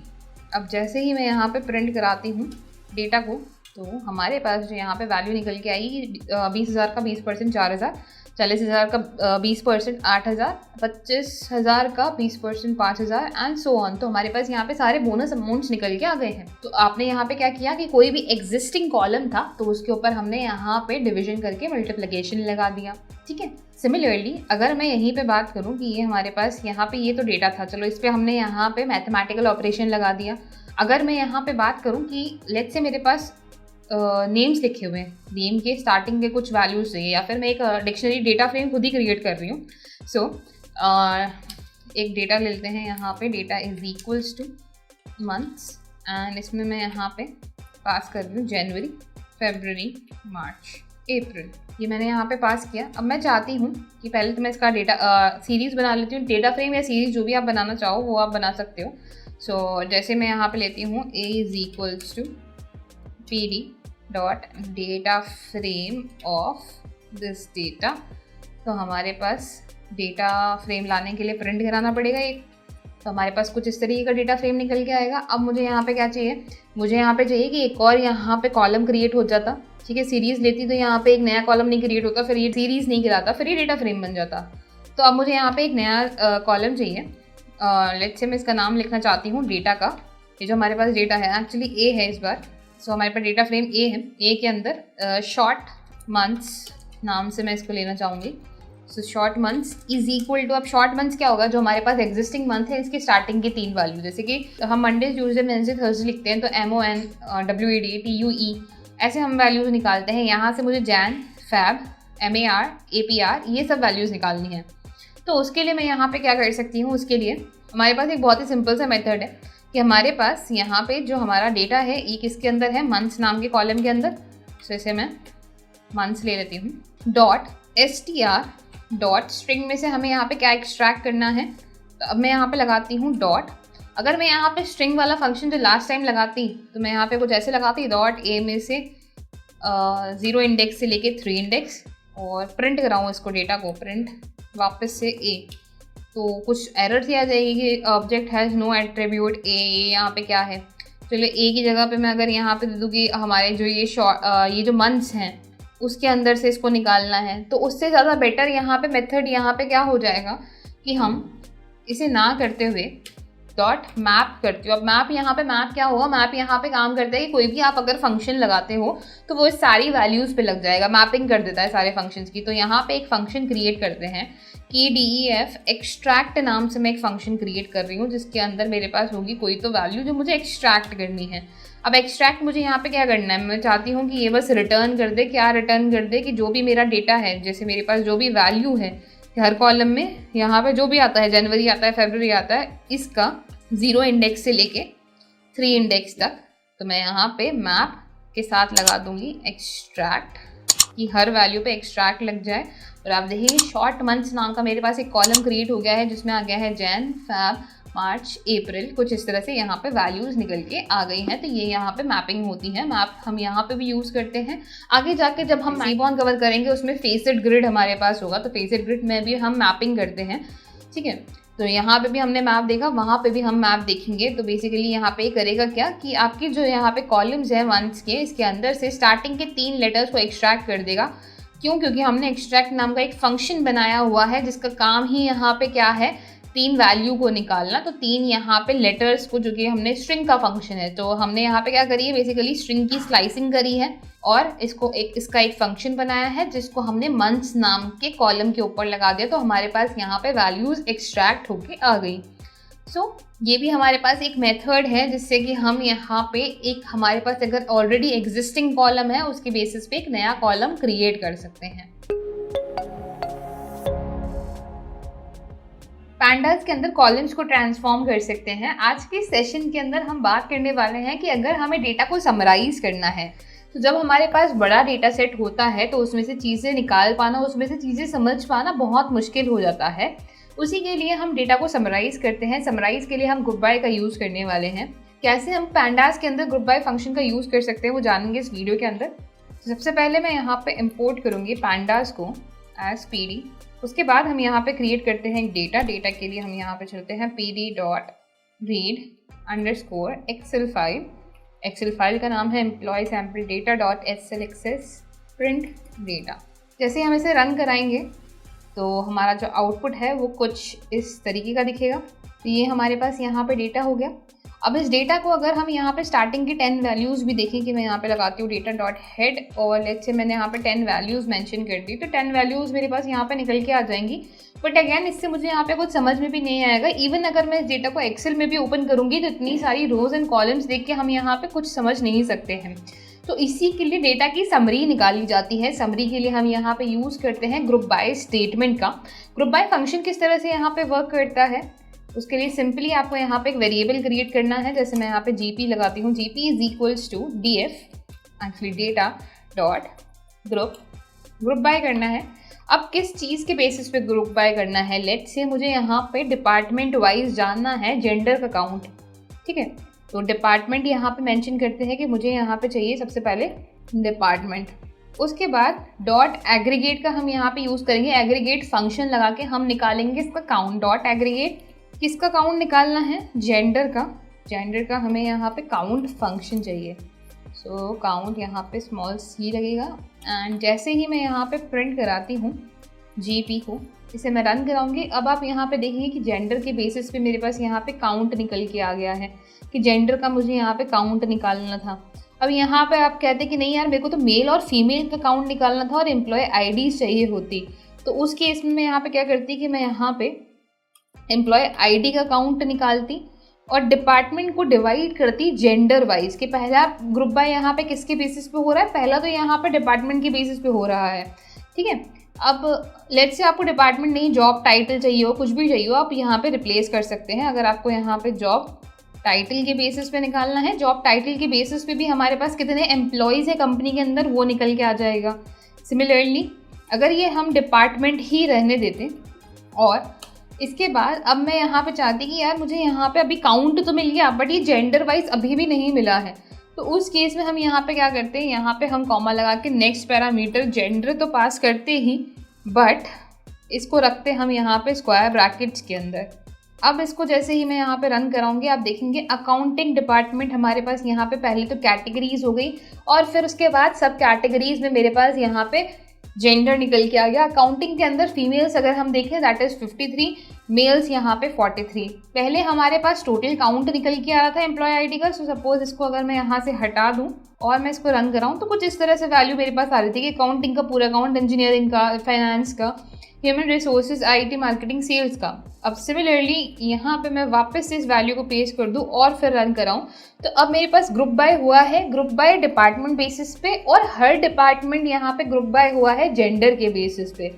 ठीक है, तो यहाँ पे 2 लेवल्स ऑफ मेरे पास ग्रुप बाय लगा है। सिमिलरली अगर मुझे यहाँ पे किसी और चीज़ के बेसिस पे ग्रुप बाय करना हो, लेट्स से मैं यहाँ पे लेती हूँ gp1 is equals to data dot group by करना है इस बार let's say on the basis of country dot aggregate में अब आप यहाँ पे कुछ भी निकाल सकते हो। अगर आपको जानना है कि हर कंट्री के हिसाब से जितने भी एम्प्लॉयज़ हैं उनकी मीन एज क्या है, तो उस केस में हम यहाँ पे एग्रीगेट में पैरेंथीसिस पास करेंगे एंड यहाँ पे एज फैक्टर मैं पास कर सकती हूँ और उसकी मुझे यहाँ पे मीन वैल्यू चाहिए। मीन यानी कि एवरेज एज हर कंट्री के हिसाब से। तो मैं जैसे ही इसे रन कराती हूँ प्रिंट करवा के, तो प्रिंट gp1 रन करते ही मेरे पास यहाँ पे हर कंट्री के अंदर जो हमारे एम्प्लॉयज़ हैं उनकी एवरेज एज निकल के आ गई। अच्छा, आपको एवरेज एज नहीं चाहिए, आपको यहाँ पे एवरेज एनुअल सैलरी जाननी है तो आप यहाँ पे एनुअल सैलरी पास कर सकते हो। एवरेज एनुअल सैलरी जाननी, हर कंट्री में लोगों के पास कितनी मैक्सिमम सैलरी जा रही है कि यूनाइटेड स्टेट्स वाले जो जितने भी एम्प्लॉयज़ हैं उसमें मैक्सिमम सैलरी यहाँ पे कितनी है, तो वो अगर मुझे जानना है तो मैं यहाँ पे मैक्स लगा दूंगी। तो मैक्सिमम सैलरी यहाँ पे सबसे ज़्यादा अगर हम देखेंगे तो यूएस के अंदर है, देन चाइना, नहीं एक्चुअली सबसे ज़्यादा यूएस में है, देन उसके बाद ब्राज़ील एंड देन उसके बाद चाइना। तो इस तरह से हमारे पास यहाँ पे वैल्यूज़ निकल के आ गई। तो अगर यही चीज़ें मैं फाइंड आउट करना चाहती इस डेटा से तो मैं यहाँ पे कैसे भी फाइंड आउट नहीं कर पाती, मैनुअली मुझे सब चीज़ें करनी पड़ती। बट अगर मैं यहाँ पे इस डेटा का समराइज कर लूँ, इस डेटा को समराइज करके ग्रुप बाय लगा लूँ, तो मेरे पास यहाँ पे जिस भी बेसिस पे मैं यहाँ पे ग्रुप बाय लगाना चाहती हूँ, अब यहाँ पे कंट्री में भी तुम यहाँ पे जानना चाहते हो जेंडर के बेसिस पे, भाई मेल और फीमेल के बेसिस पे आप जानना चाहते हो, तो हम यहाँ पे जेंडर पास करेंगे। स्क्वायर ब्रैकेट को मैं यहाँ पे ओपन करती हूँ, इसे मैं रन कराऊंगी तो कंट्री में जेंडर के बेसिस पे मेरे पास मैक्सिमम सैलरी की, फीमेल की मैक्सिमम सैलरी, ब्राज़ील में maximum salary of a female is 2,58,426, US में भी मैक्सिमम सैलरी फीमेल की है और चाइना में मैक्सिमम सैलरी मेल की है। तो ऐसे हमें ये किस चीज़ से पता चला, ये हमें यहाँ पे इजीली पता चल गया with the help of group by. अगर हम इस डेटा को देखते तो हमें ये इजीली बिल्कुल नहीं पता चलता, बट इस डेटा से हमें क्लियरली समझ में आ रहा है कि हम यहाँ पर ग्रुप बाय करके डेटा की समरी क्रिएट कर सकते हैं एंड देन उसके अंदर से इन्फॉर्मेशन निकाल सकते हैं जो भी हमारे लिए इंपॉर्टेंट है। सो गाइस, ये हो गया हमारे पास group by statement. Group by के अंदर आप यहाँ पे, अब ज़रूरी नहीं है आपको एनुअल सैलरी का मैक्सिमम ही चाहिए, आपको चाहिए कि एनुअल सैलरी का मिनिमम वैल्यू भी चाहिए, कोई दिक्कत नहीं, क्योंकि ये क्या है हमारे पास एग्रीगेट के अंदर हमारे पास यहाँ पे डिक्शनरी है। तो डिक्शनरी के अंदर जैसे ही मैं इसे पास करती हूँ एंड मैक्सिमम के बाद मैं यहाँ पे मिनिमम पास करती हूँ तो मेरे पास 2 सैलरीज निकल के आएंगी। अब सिमिलरली अगर आपको यहाँ पे ये मैक्सिमम तो गिवन है, मैक्सिमम के साथ साथ आपको ये भी चाहिए कि भाई एज के ऊपर, लेट्स से कि मेरे पास एज यहाँ पे है, एज के ऊपर मुझे चाहिए मिनिमम एज चाहिए हर कंट्री से, तो हर कंट्री से मेरे पास मिनिमम एज भी निकल के आ गई। तो ये सारी चीज़ें हम लगा सकते हैं और जो भी हमारे minimum, maximum, average, count, average के लिए हमारे पास मीन होता है, काउंट लगाना है, सम लगाना है, ये सारी चीज़ें जो भी हमें यहाँ पे गेट करनी है वो ईजिली हम यहाँ पे गेट कर सकते हैं with the help of group by. तो आप यहाँ पे ग्रुप बाय करते हो, किस कॉलम के बेसिस पे ग्रुप बाय करना है वो डिफाइन करते हो। For example if it is a country और a gender and then aggregate value क्या निकालनी, चलो तुमने ग्रुपिंग तो कर दी, ग्रुप करके तुम एग्रीगेट क्या निकालना चाहते हो वो तुम्हें यहाँ पे मेंशन करना होगा। सो यहाँ पे आप डबल पैरामीटर्स दे सकते हो, इसके अंदर ट्रिपल पैरामीटर्स दे सकते हो कि जेंडर और जेंडर के बाद भी तुम्हें किसी और चीज़ के बेसिस पे करना हो वो भी आप यहाँ पे कर सकते हो। तो जितने आप कैटेगरीज बनाना चाहो बना सकते हो और जितने आपको एग्रीगेट वैल्यूज़ निकालने हैं निकाल सकते हो। जितनी छोटी जितनी प्रिसाइज ये रहेगी ज़्यादा बेटर वही रहेगा, क्योंकि जब हम चार्ट्स बिल्ड करेंगे तो चार्ट्स में भी हमें ये काफ़ी हेल्प करेंगी। सो आई होप गाइस कि इस वीडियो के बाद क्लियर हो गया होगा किस तरह से हम ग्रुप बाय स्टेटमेंट का यूज़ कर सकते हैं। सो गाइस इस सेशन के अंदर हम बात करने वाले हैं कि कैसे हम पैंडास के अंदर मर्ज, जॉइन या कॉन्कैटिनेट कर सकते हैं डेटा फ्रेम्स को। सो इसे करने के लिए हमारे पास काफ़ी सारे डिफरेंट मेथड्स हैं। मर्ज करना है हमें कोई भी डिफरेंट, हमारे पास दो अलग अलग डेटा फ्रेम्स उनको मर्ज करना है, उनके अंदर जॉइंस लगाने हैं, इनर जॉइन। जैसे हमने एसक्यूएल के अंदर अगर आपने कभी सुना हो तो उसके अंदर डिफरेंट टाइप्स ऑफ जॉइंस होते हैं, inner join, left join, right join. ऐसे डिफरेंट जॉइंस अगर हमें यहाँ पे परफॉर्म करने हो तो वो हम कैसे परफॉर्म कर सकते हैं, वैल्यूज को कॉन्कैटिनेट कैसे करा सकते हैं, ये सारी चीजें जानेंगे आज के सेशन के अंदर। तो चलिए शुरू करते हैं।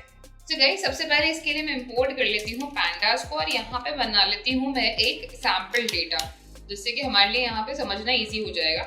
सो ये हमारे पास डेटा 1 है। डेटा 1 इज इक्वल्स टू, जिसके अंदर मैं यहाँ पे कुछ पैरामीटर्स लेने वाली हूँ कंपनी के। सो यहाँ पे मैं लेती हूँ, लेट्स से सबसे पहले है एम्प्लॉय आईडी। मैं यहाँ पे ले लेती हूँ एम्प्लॉय आईडी नाम का एक पैरामीटर, ठीक है। और इसके अंदर हमने कुछ वैल्यूज दे दी, जैसे कि E001 या E01, E02, E03, E04, E05 and E06। ये हमारे पास 6 डेटा है। अब इसके बाद मैं यहाँ पे जाती हूँ कॉमा लगा के, मैं नेक्स्ट यहाँ पे जो वैल्यू दूँ that will be their names. तो मैं यहाँ पे नेम्स ले लेती हूँ कि एम्प्लॉइज के हमारे नेम्स क्या हैं। सो स्टार्ट करते हैं विद राम, श्याम, राहुल, विशाल एंड रवि। ठीक है, ये मेरे पास यहाँ पे 5 नाम हैं। उसके बाद मैं यहाँ पे मेंशन करूँगी लेट्स से इनकी एज। तो एज मेरे पास यहाँ पर है और कुछ 5 पैरामीटर्स में यहाँ पे दे देती हूँ, ठीक है। ये हमारी एक data frame, first data frame बन जाएगी। दूसरी हमारी डेटा 2 नाम का एक पैरामीटर यहाँ पे ले लेते हैं, जिसके अंदर में सेम हमारे पास जैसे एम्प्लॉय आईडी है as it is employee ID में यहाँ पे ले लेती हूँ और यहाँ पे भी हमारे पास एम्प्लॉय आईडी है। अब मैं यहाँ पे दूसरी चीज़ जो मेंशन करना चाहती हूँ लेट्स से है वो है सैलरी, एंड सैलरी यहाँ पे 45,000, क्योंकि ये न्यूमरिक वैल्यू है तो हम डायरेक्टली लिख सकते हैं 45,000, 56,000, 34,000, 30,000 एंड 50,000, ठीक है। चाहो तो आप यहाँ पे और भी चीजें मेंशन कर सकते हो, फॉर एग्जांपल सिटी या कुछ भी आपको और यहाँ पे मेंशन कराना हो। मेरे हिसाब से अभी यहाँ पे इतना सफिशिएंट है। अब इसके बाद हम यहाँ पे डेटा फ्रेम 1 क्रिएट करेंगे। Data frame 1 is equals to PD dot data frame. ये डेटा फ्रेम बनेगी आउट ऑफ डेटा 1, तो हम यहाँ पे डेटा 1 मेंशन करेंगे, और ये डेटा फ्रेम 2 जो यहाँ पे बनेगी वो बनेगी आउट ऑफ डेटा 2। सो यहाँ पे पीडी डॉट डेटा फ्रेम और मैं यहाँ पे मेंशन करूंगी डेटा 2 को। इंस्टेड ऑफ डेट 2 यहाँ पे होगा हमारे पास डेटा 2। इनको एक बार प्रिंट कराते हैं। So print df1 print and print df2। इसको एक बार देखते हैं हम किस तरह से ये बन के आई है यहाँ पे।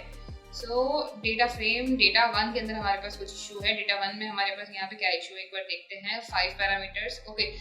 क्योंकि मेरे पास यहाँ पे 6 यूजर नेम्स है, मतलब 6 यहाँ पे एम्प्लॉय आईडीज हैं, तो ये वैल्यूज भी मुझे यहाँ पे 6 ही चाहिए। तो एक और यहाँ पे डेटा हम ऐड कर देते हैं, एक और पर्सन का। सो मैं यहाँ पे जॉन का डेटा ऐड कर देती हूँ। सो सारे इंडियन नेम्स एंड एक जॉन यहाँ पे, ठीक है। और यहाँ पे एज दे देते हैं कि 36 एज है। अब क्योंकि यहाँ पे हमने ऐड किया तो सैलरी भी यहाँ पे दे देते हैं इसकी कि 62,000 है, ठीक है। तो हमारे पास यहाँ पे दोनों पैरामीटर्स, दोनों यहाँ पे डेटा फ्रेम्स निकल के आ गई हैं, जिसके अंदर हमारे पास यहाँ पे वैल्यूज गिवन है। अब हो सकता है कि यहाँ पे किसी की कोई चीज़ अवेलेबल ना हो, पर फिलहाल को हम यहाँ पे बात कर रहे हैं कि सब कुछ सारा डेटा यहाँ पे अवेलेबल है हमारे पास। तो अब इस केस में हम यहाँ पे क्या करेंगे, इस केस में मैं यहाँ पे सबसे पहले स्टार्ट करना चाहती हूँ विद द मर्ज। तो मर्ज के केस में हम यहाँ पे क्या करेंगे, मर्ज के केस में मैं यहाँ पे लगाऊंगी प्रिंट पीडी डॉट मर्ज। मर्ज करना है, किसको मर्ज करना है हम यहाँ पे मेंशन करेंगे और यहाँ पे लिखेंगे df1, df2।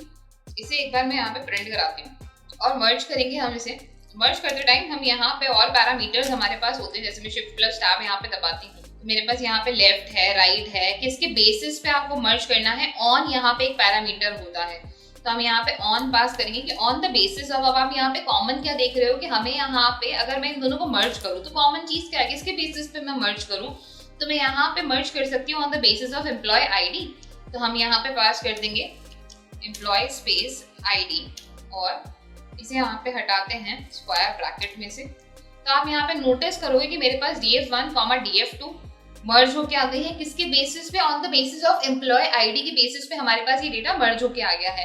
ठीक है कि 1 2 3 4 5 6 अगर मैं सिर्फ ये नीचे वाला डेटा देखती, अगर सिर्फ मैंने यहाँ पे df1 को प्रिंट ही नहीं कराया होता, सिर्फ डेटा फ्रेम 2 होता मेरे पास, सपोज किसी कॉलम किसी शीट के अंदर, चाहे वो एक्सेल शीट है, CSV शीट है, उसमें सिर्फ ये ऊपर वाला डेटा हो मेरा, इसको देख के मुझे ये तो समझ में आ जाएगा कि एम्प्लॉय 1 की सैलरी इतनी है, बट एम्प्लॉय 1 है कौन?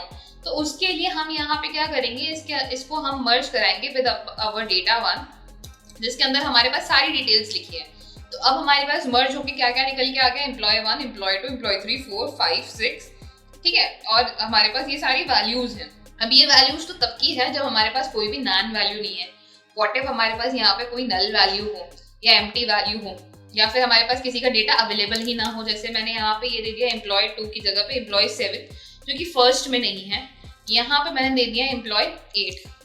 ठीक है, और इसको अब मैं यहाँ पे रन कराती हूँ। तो अब आप यहाँ पे देखोगे एम्प्लॉय, इसको अब मैं यहाँ पे रन कराती हूँ। तो पहले इसको रन कराते हैं, फिर उसके बाद इसे रन कराएंगे। तो अब आप यहाँ पे नोटिस करोगे कि 0 1 2 3 यहाँ पे 4 ही हमारे पास इंडेक्सेस आए हैं, और यहाँ पे एम्प्लॉय 2 की डिटेल्स हमारे पास किसके अंदर नहीं है, नेक्स्ट डेटा के अंदर नहीं है। यहाँ पे एम्प्लॉय 2 है बट नीचे एम्प्लॉय 2 नहीं है।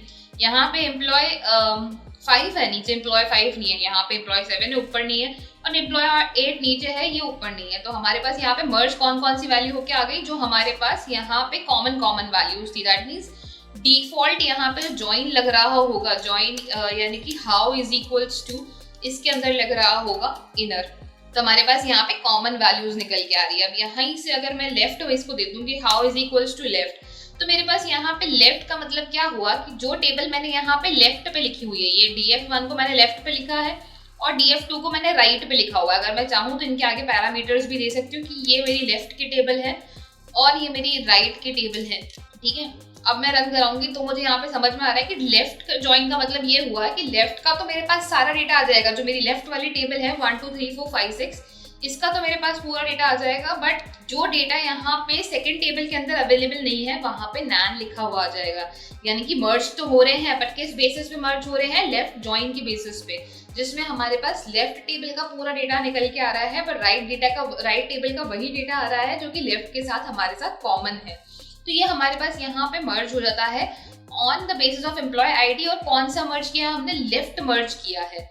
सिमिलरली अगर मुझे यहाँ पे राइट मर्ज करना होगा तो मैं यहीं पे क्या पास कर दूंगी, द वेरी सेम पैरामीटर्स में यहाँ पे दूंगी। ठीक है, एक नया सेल ओपन कर लेते हैं, इसे मैं यहाँ पे पास करती हूँ और यहाँ पे लेफ्ट की जगह पे मैं राइट पास करूंगी। जैसे मैं इसे रन कराती हूँ तो आप देखोगे कि मेरे पास राइट का पूरा डेटा है। राइट में अपने पास 7 और 8 आईडी थी, तो राइट का तो पूरा डेटा है, पर लेफ्ट का जो डेटा अवेलेबल नहीं है, 7 और 8 का मेरे पास सैलरी अवेलेबल है। तो सैलरी का डेटा यहाँ पे मेंशन्ड है, बट इसका नेम एंड एज यहाँ पे अवेलेबल नहीं है। तो ये चीजें मेरे पास यहाँ पे मेंशन्ड नहीं है। इस तरह से हमारे पास मर्ज वर्क करता है। तो ये हमारे पास मर्ज हो गया कि अगर आपके पास जो डिफरेंट डेटा फ्रेम्स हैं उनको आपको मर्ज कराना है, मर्ज किसके बेसिस पे कराना है, हम यहाँ पे एम्प्लॉय आईडी के बेसिस पे कराएंगे। रीजन भी कि ये एक हमारे पास यूनिक कॉलम होता है। लोगों के एक ही कंपनी के अंदर दो लोगों की सेम नाम हो सकते हैं, बट दो लोगों की सेम एम्प्लॉय आईडी नहीं हो सकती। तो इसका यूनिक होना बहुत जरूरी है। इसीलिए हम हमेशा जब भी कराते हैं मर्ज तो कराते हैं on the basis of employee ID. ठीक है, तो ये हमारे पास यहाँ पे मर्ज की टेक्निक हो गई। सिमिलरली हम ज्वाइन भी लगा सकते हैं। ज्वाइन किस तरीके से कि मैं यहाँ पे लगा सकती हूँ print pd dot join df1 df2। Similarly हम यहाँ पे इसे कॉन्कैटिनेट भी करा सकते हैं। कॉन्कैटिनेट कैसे कराना है, कॉन्कैटिनेट के लिए यहाँ पे हमारे पास जरूरी होता है कि हमारे पास जो दो डेटा है वो एक जैसे टाइप के हों। जैसे कि ये मेरे पास तो हो गया एक डेटा 1। ठीक है, इसके लिए ज्वाइन हमने यहाँ पे देख ही लिया है। अब मैं यहाँ पे एक डेटा 2 ले लेती हूँ, जिसके अंदर मैं similar he type of data यहाँ पे ले रही हूँ, बट इस बार मैं एम्प्लॉय आईडी यहाँ पे 1 2 3 4 5 6 है। यहाँ पे मैं कुछ और एम्प्लॉय आईडी दे रही हूँ। सपोज मैं यहाँ पे दे रही हूँ 6 के बाद 7 8 9 10 11 एंड 12। ठीक है, यहाँ पे नेम्स भी हम चेंज कर देते हैं। सो इस बार कुछ नए नेम्स हम यहाँ पे दे देते हैं। सो मैं यहाँ पे देती हूँ नेम्स लाइक पिट्टू, चिंटू, और मैंने यहाँ पे पप्पू दे दिया, छोटू। कंपनी के एम्प्लॉइज हैं ये हमारे पास। ठीक है, और उसके बाद लास्टली 4 नेम हमारे पास हो गए ना, तो बंटी। सो ये मेरे पास 6 नाम और हो गए। इनके मैं एजेस यहाँ पे, ठीक है, एजेस यहाँ पे ये सेम जान देते हैं। अब इसके बाद मुझे यहाँ पे क्या करना है, इसको मैंने यहाँ पे रन करा दिया ताकि मैं यहाँ पे इसे कॉन्कैटिनेट कर पाऊँ। अब मुझे कॉन्कैटिनेट किसको करना है, तो मैं यहाँ पे लगाती हूँ pd डॉट कॉन्कैट करना है मुझे यहाँ पे डेटा 1 और डेटा 2 को। तो इसको हम एक डेटा फ्रेम के अंदर स्टोर करा देते हैं, that df1 is equals to pd dot data frame के अंदर हम यहाँ पे पास कर देंगे डेटा 1। एंड सिमिलरली मैं यहीं पे पास कर देती हूँ that df2 is equals to pd dot data frame, जहाँ पे हम लिख देंगे डेटा 2। ऊपर का पार्ट रन कराते हैं, यहाँ पे हमें भेजना है df1 df2। इसे मैं जैसे ही रन कराऊंगी आप देखोगे कि मेरे पास यहाँ पे क्या हुआ है, एम्प्लॉय आईडी, नेम्स, एज उसी तरह से हमारे पास निकल के आ गए हैं। Employee 1 2 3 4 5 6 and 7 8 9 10। अब आप ऑल्सो नोटिस करोगे कि हमारे इंडेक्सेस जो है यहाँ पे 1 2 3 4 5 एंड 0 1 2 3 4 5 है। क्यों? क्योंकि ये जब कॉन्कैटिनेट हुए हैं तो उस टाइम पे इंडेक्सेस भी हमारे साथ में कॉन्कैटिनेट हो गए हैं। तो हमारे पास एक ही इंडेक्सेस पे दो वैल्यूज हैं 1 2 3 4 5 6 एंड यहाँ पे भी हमारे पास 1 2 3 4 5 0 1 2 3 4 5 है। तो इस तरह से हम कॉन्कैटिनेट कर सकते हैं। अगर आपको कॉन्कैटिनेट करना है तो आपके पास यहाँ पे 2 जो डेटा फ्रेम्स होनी चाहिए, सिमिलर डेटा फ्रेम्स होनी चाहिए। जैसे होता है ना हमारे पास कि अगर हम किसी भी कंपनी में काम कर रहे हैं, 1 महीने का, दूसरे महीने का, तीसरे महीने का डेटा होता है और तीनों मंथ के डेटा को आपको कंबाइन करना है। तो तीनों महीने के डेटा को आप क्या कर सकते हो, कॉन्कैटिनेट कर सकते हो। तो उसके लिए हमारे पास pt डॉट कॉन्कैट मेथड होता है जो कि 2 डेटा फ्रेम्स को मर्ज कर देता है, यानी कि आपस में कॉन्कैटिनेट कर देता है, एक दूसरे के नीचे यहाँ पे लाके हमें रख देता है। तो इस तरह से कॉन्कैटिनेट वर्क करता है।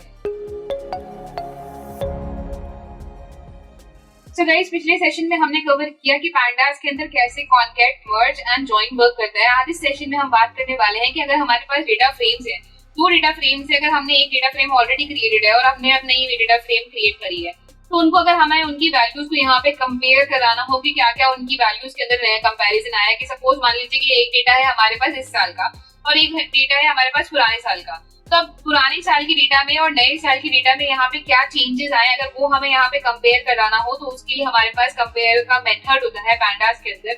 वही आज हम कवर करने वाले हैं सेशन के अंदर। तो आइए देखते हैं कैसे यहाँ पे कंपैरिजन हो सकता है। सो गाइस, सबसे पहले हम यहाँ पे इंपोर्ट कर लेंगे pandas को एज pd। उसके बाद मुझे यहाँ पे क्या करना है, मुझे यहाँ पे pandas जैसे मैंने इंपोर्ट करे उसके बाद यहाँ पे एक डिक्शनरी में क्रिएट कर लेती हूँ। डिक्शनरी इज इक्वल्स टू, तो यहाँ पे मैं लैंग्वेजेस ले लेती हूँ कि यहाँ पे हमारे पास आ गई लैंग्वेजेस। तो जैसे कि मैं यहाँ पे डेटा ले लेती हूँ यहाँ पे फ्रूट्स का, कि हमारे पास एक फ्रूट मार्केट है या फिर एक फ्रूट का स्टोर है एंड वहाँ पे हमारे पास अलग अलग फ्रूट्स अवेलेबल हैं। तो मेरे पास है यहाँ पे मैंगो एंड यहाँ पे है एप्पल्स, बनाना एंड पपाया। ठीक है, 4 फ्रूट्स हैं हमारे पास और यहाँ पे मैं ले लेती हूँ इनकी प्राइस। तो प्राइस लेट्स से कि यहाँ पे पहले तो मैंगोज की बात करते हैं, तो मैंगोज यहाँ पे ज्यादा महंगे नहीं मिलते, 100 के मान लो। एंड उसके बाद एप्पल्स महंगे हैं 150 के, बनाना महंगे नहीं है 50 के मान लेते हैं, एंड पपाया भी ज्यादा महंगा नहीं है तो इसको हम 35 का एक मान लेते हैं। ठीक है, उसके बाद मैं यहाँ पे क्वांटिटी की बात करती हूँ कि कितनी क्वांटिटी में हमारे पास अवेलेबल है फ्रूट मार्केट के अंदर। तो मान लीजिए कि हमारे पास इसके 10 कार्टन है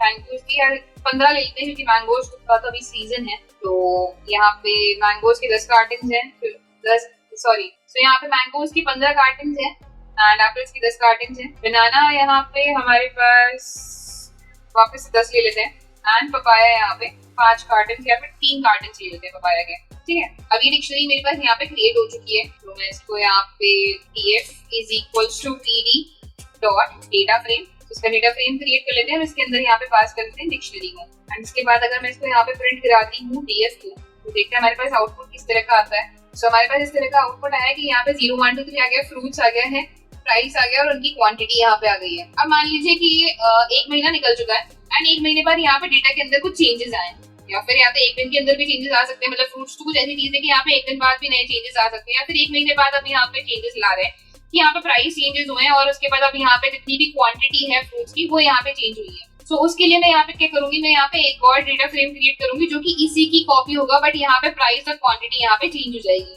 तो इसको कॉपी करने के लिए हम यहाँ पे क्या करेंगे, सिंपल सा मेथड है that df2 is equals to, इसको मैं यहाँ पे df1 लिख लेती हूँ। So df2 is equals to df1 dot copy, तो ये इसकी कॉपी बन जाएगी। एज सून एज मैं अगर इसको यहाँ पे रन कराती हूँ, तो अगर मैं df टू को यहाँ पे रन कराती हूँ, कि मैं प्रिंट करा देती हूँ df2 को।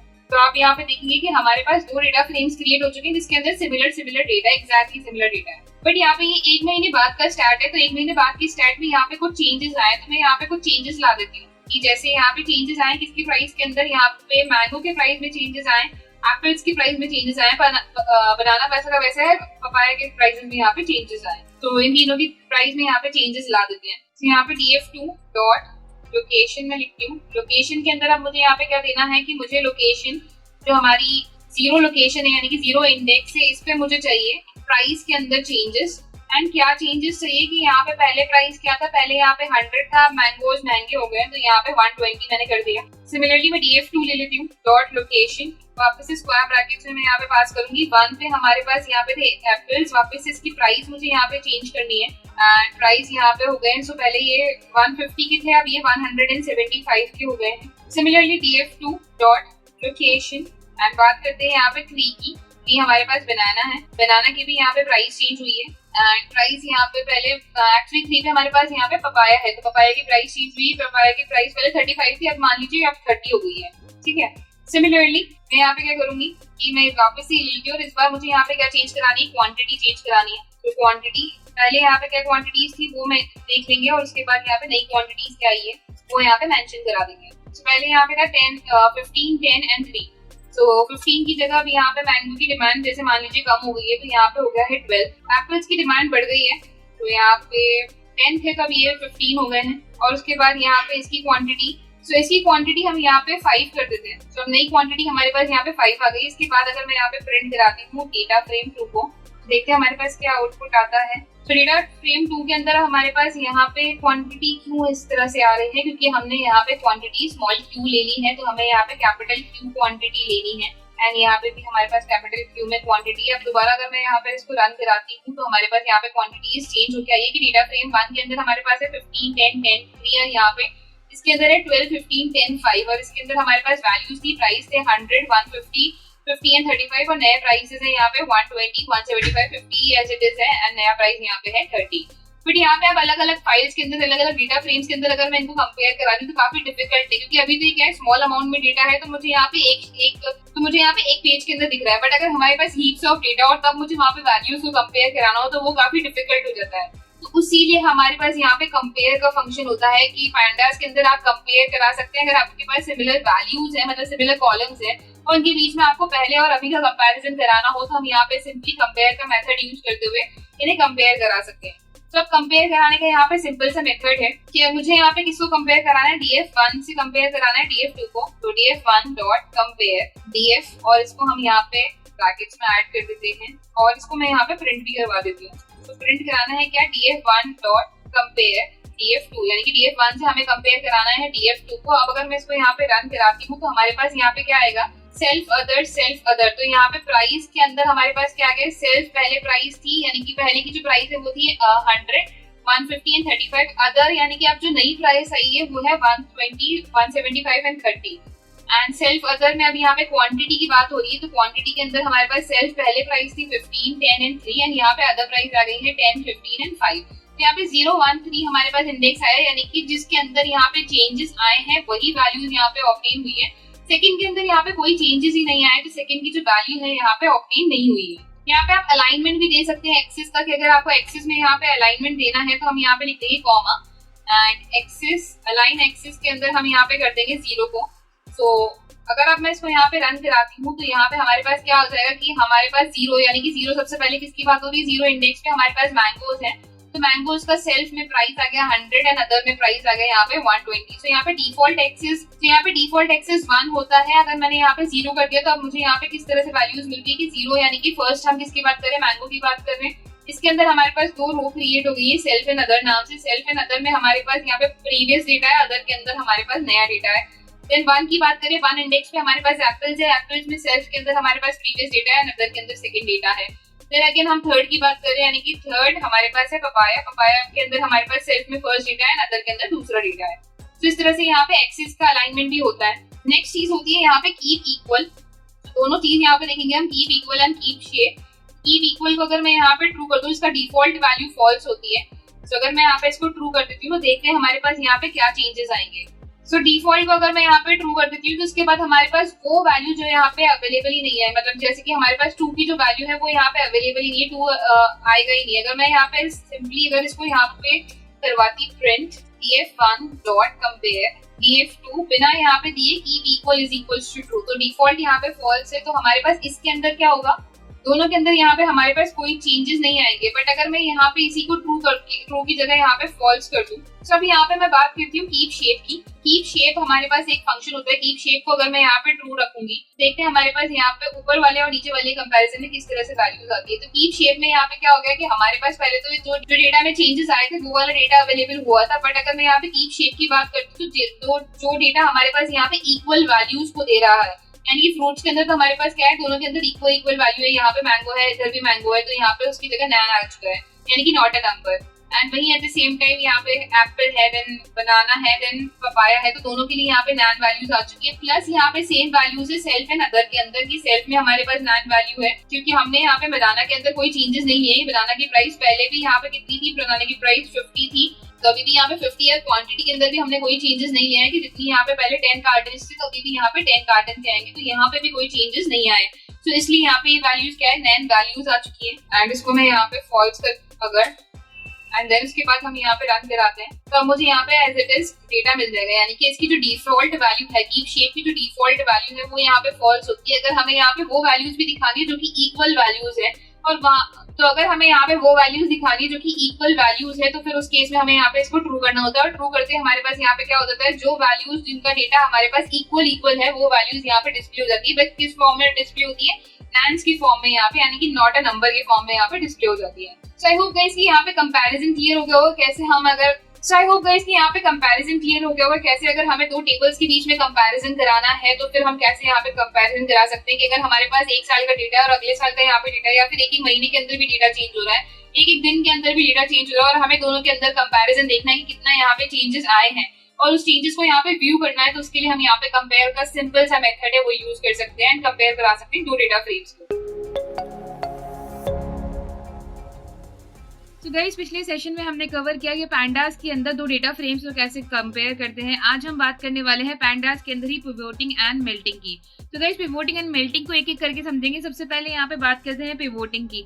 तो पिवोटिंग यहाँ पे क्या करता है कि अगर हमारे पास कोई डेटा फ्रेम और उसके अंदर हमारे पास तीन चीजें, जैसे कि हमारे पास हो गया उसका इंडेक्स, यहाँ पे हमारे पास हो गया उसका कॉलम्स, और उसके बाद हो गया उसके अंदर वैल्यूज, राइट। तो यहाँ पे तीन चीजें हमारे पास हो गई। तो गाइस पिवोटिंग को समझने के लिए यहाँ पे एक एग्जाम्पल ले लेते हैं छोटा सा। तो गाइस जैसा कि सबसे पहले हम यहाँ पे बात कर रहे हैं पिवोटिंग की। तो पिवोटिंग के अंदर क्या होता है कि जैसे हमारे पास एक डेटा फ्रेम है, डेटा फ्रेम के अंदर मेरे पास कुछ इस तरह से डेटा है कि मेरे पास यहाँ पे 1 2 3 4 5 यहाँ पे एक कॉलम है। उसके बाद यहाँ पे नेम्स है, जैसे कि मैंने ले लिया जॉन, डेविड, पीटर, लीसा, बेन। यहाँ पे मैंने ये 5 नाम ले लिए। उसके बाद मैंने यहाँ पे इनकी हाउसेस ले लिए, blue, red, blue, yellow and green house में है बेन, ठीक है।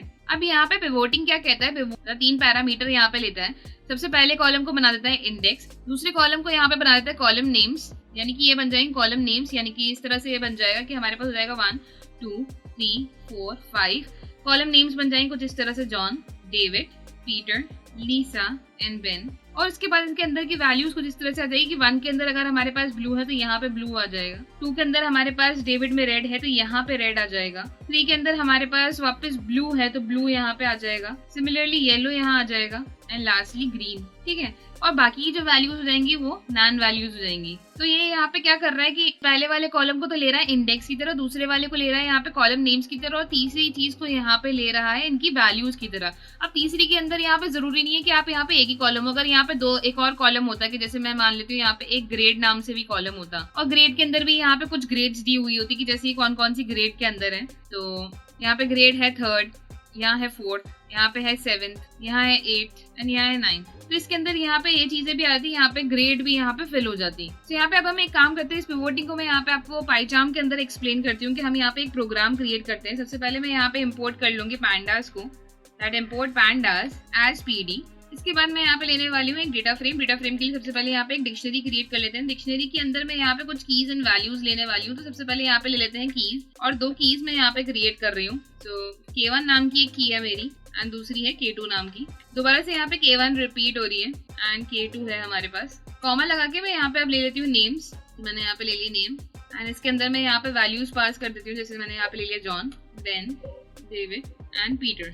सिमिलरली मैंने यहाँ पे ले लिया इनके हाउसेस की, कौन कौन से हाउसेस के अंदर है। सो स्कूल के अंदर हमारे पास हाउसेस होते हैं अलग अलग कलर वाले, सो वो हाउसेस की हम यहाँ पे बात कर रहे हैं। तो यहाँ पे है एक सबसे पहले red, then blue, green and दोबारा से यहाँ पे मैं ले रही हूँ रेड को, ठीक है। तो यहाँ पे चार हमारे पास चीजें हो गई कि हमारे पास 4 कीज हो चुकी है। 4 कीज में भी हमारे पास 2 तरह से कीज को डिवाइड है, K1 K2 के नाम से। एंड यहाँ पे हमारे पास नेम्स है जॉन, बेन, डेविड, पीटर, और हाउसेज है यहाँ पे रेड, ब्लू, ग्रीन एंड वापस से रेड, ठीक है। अब यहाँ पे इसका डेटा फ्रेम क्रिएट कर लेते हैं। सो मैं यहाँ पे df लिखती हूँ, df is equals to pd dot data frame, और इसके अंदर हम पास कर देते हैं हमारी डिक्शनरी को। उसके बाद अगर मैं यहाँ पे प्रिंट कराती हूँ इस डेटा फ्रेम को, तो देखते हैं हमारी डेटा फ्रेम यहाँ पे कैसे दिखती है। तो हमारी डेटा फ्रेम यहाँ पे कुछ इस तरह से दिख रही है कि हमारे पास इंडेक्स आ गया 0 1 2 3, कीज आ गई K1 K2, नेम्स आ गए यहाँ पे John, Ben, David, Peter, houses आ गए यहाँ पे रेड, ब्लू, ग्रीन, रेड। अब मुझे यहाँ पे क्या चाहिए, मुझे यहाँ पे चाहिए कि इंडेक्स तो बन जाए हमारा फर्स्ट कॉलम, यानी कि K1 K2 हमारा यहाँ पे इंडेक्स बन जाए, नेम्स यहाँ पे हमारे बन जाए कॉलम्स, यानी कि कॉलम के नेम्स यहाँ पे नेम्स बन जाए,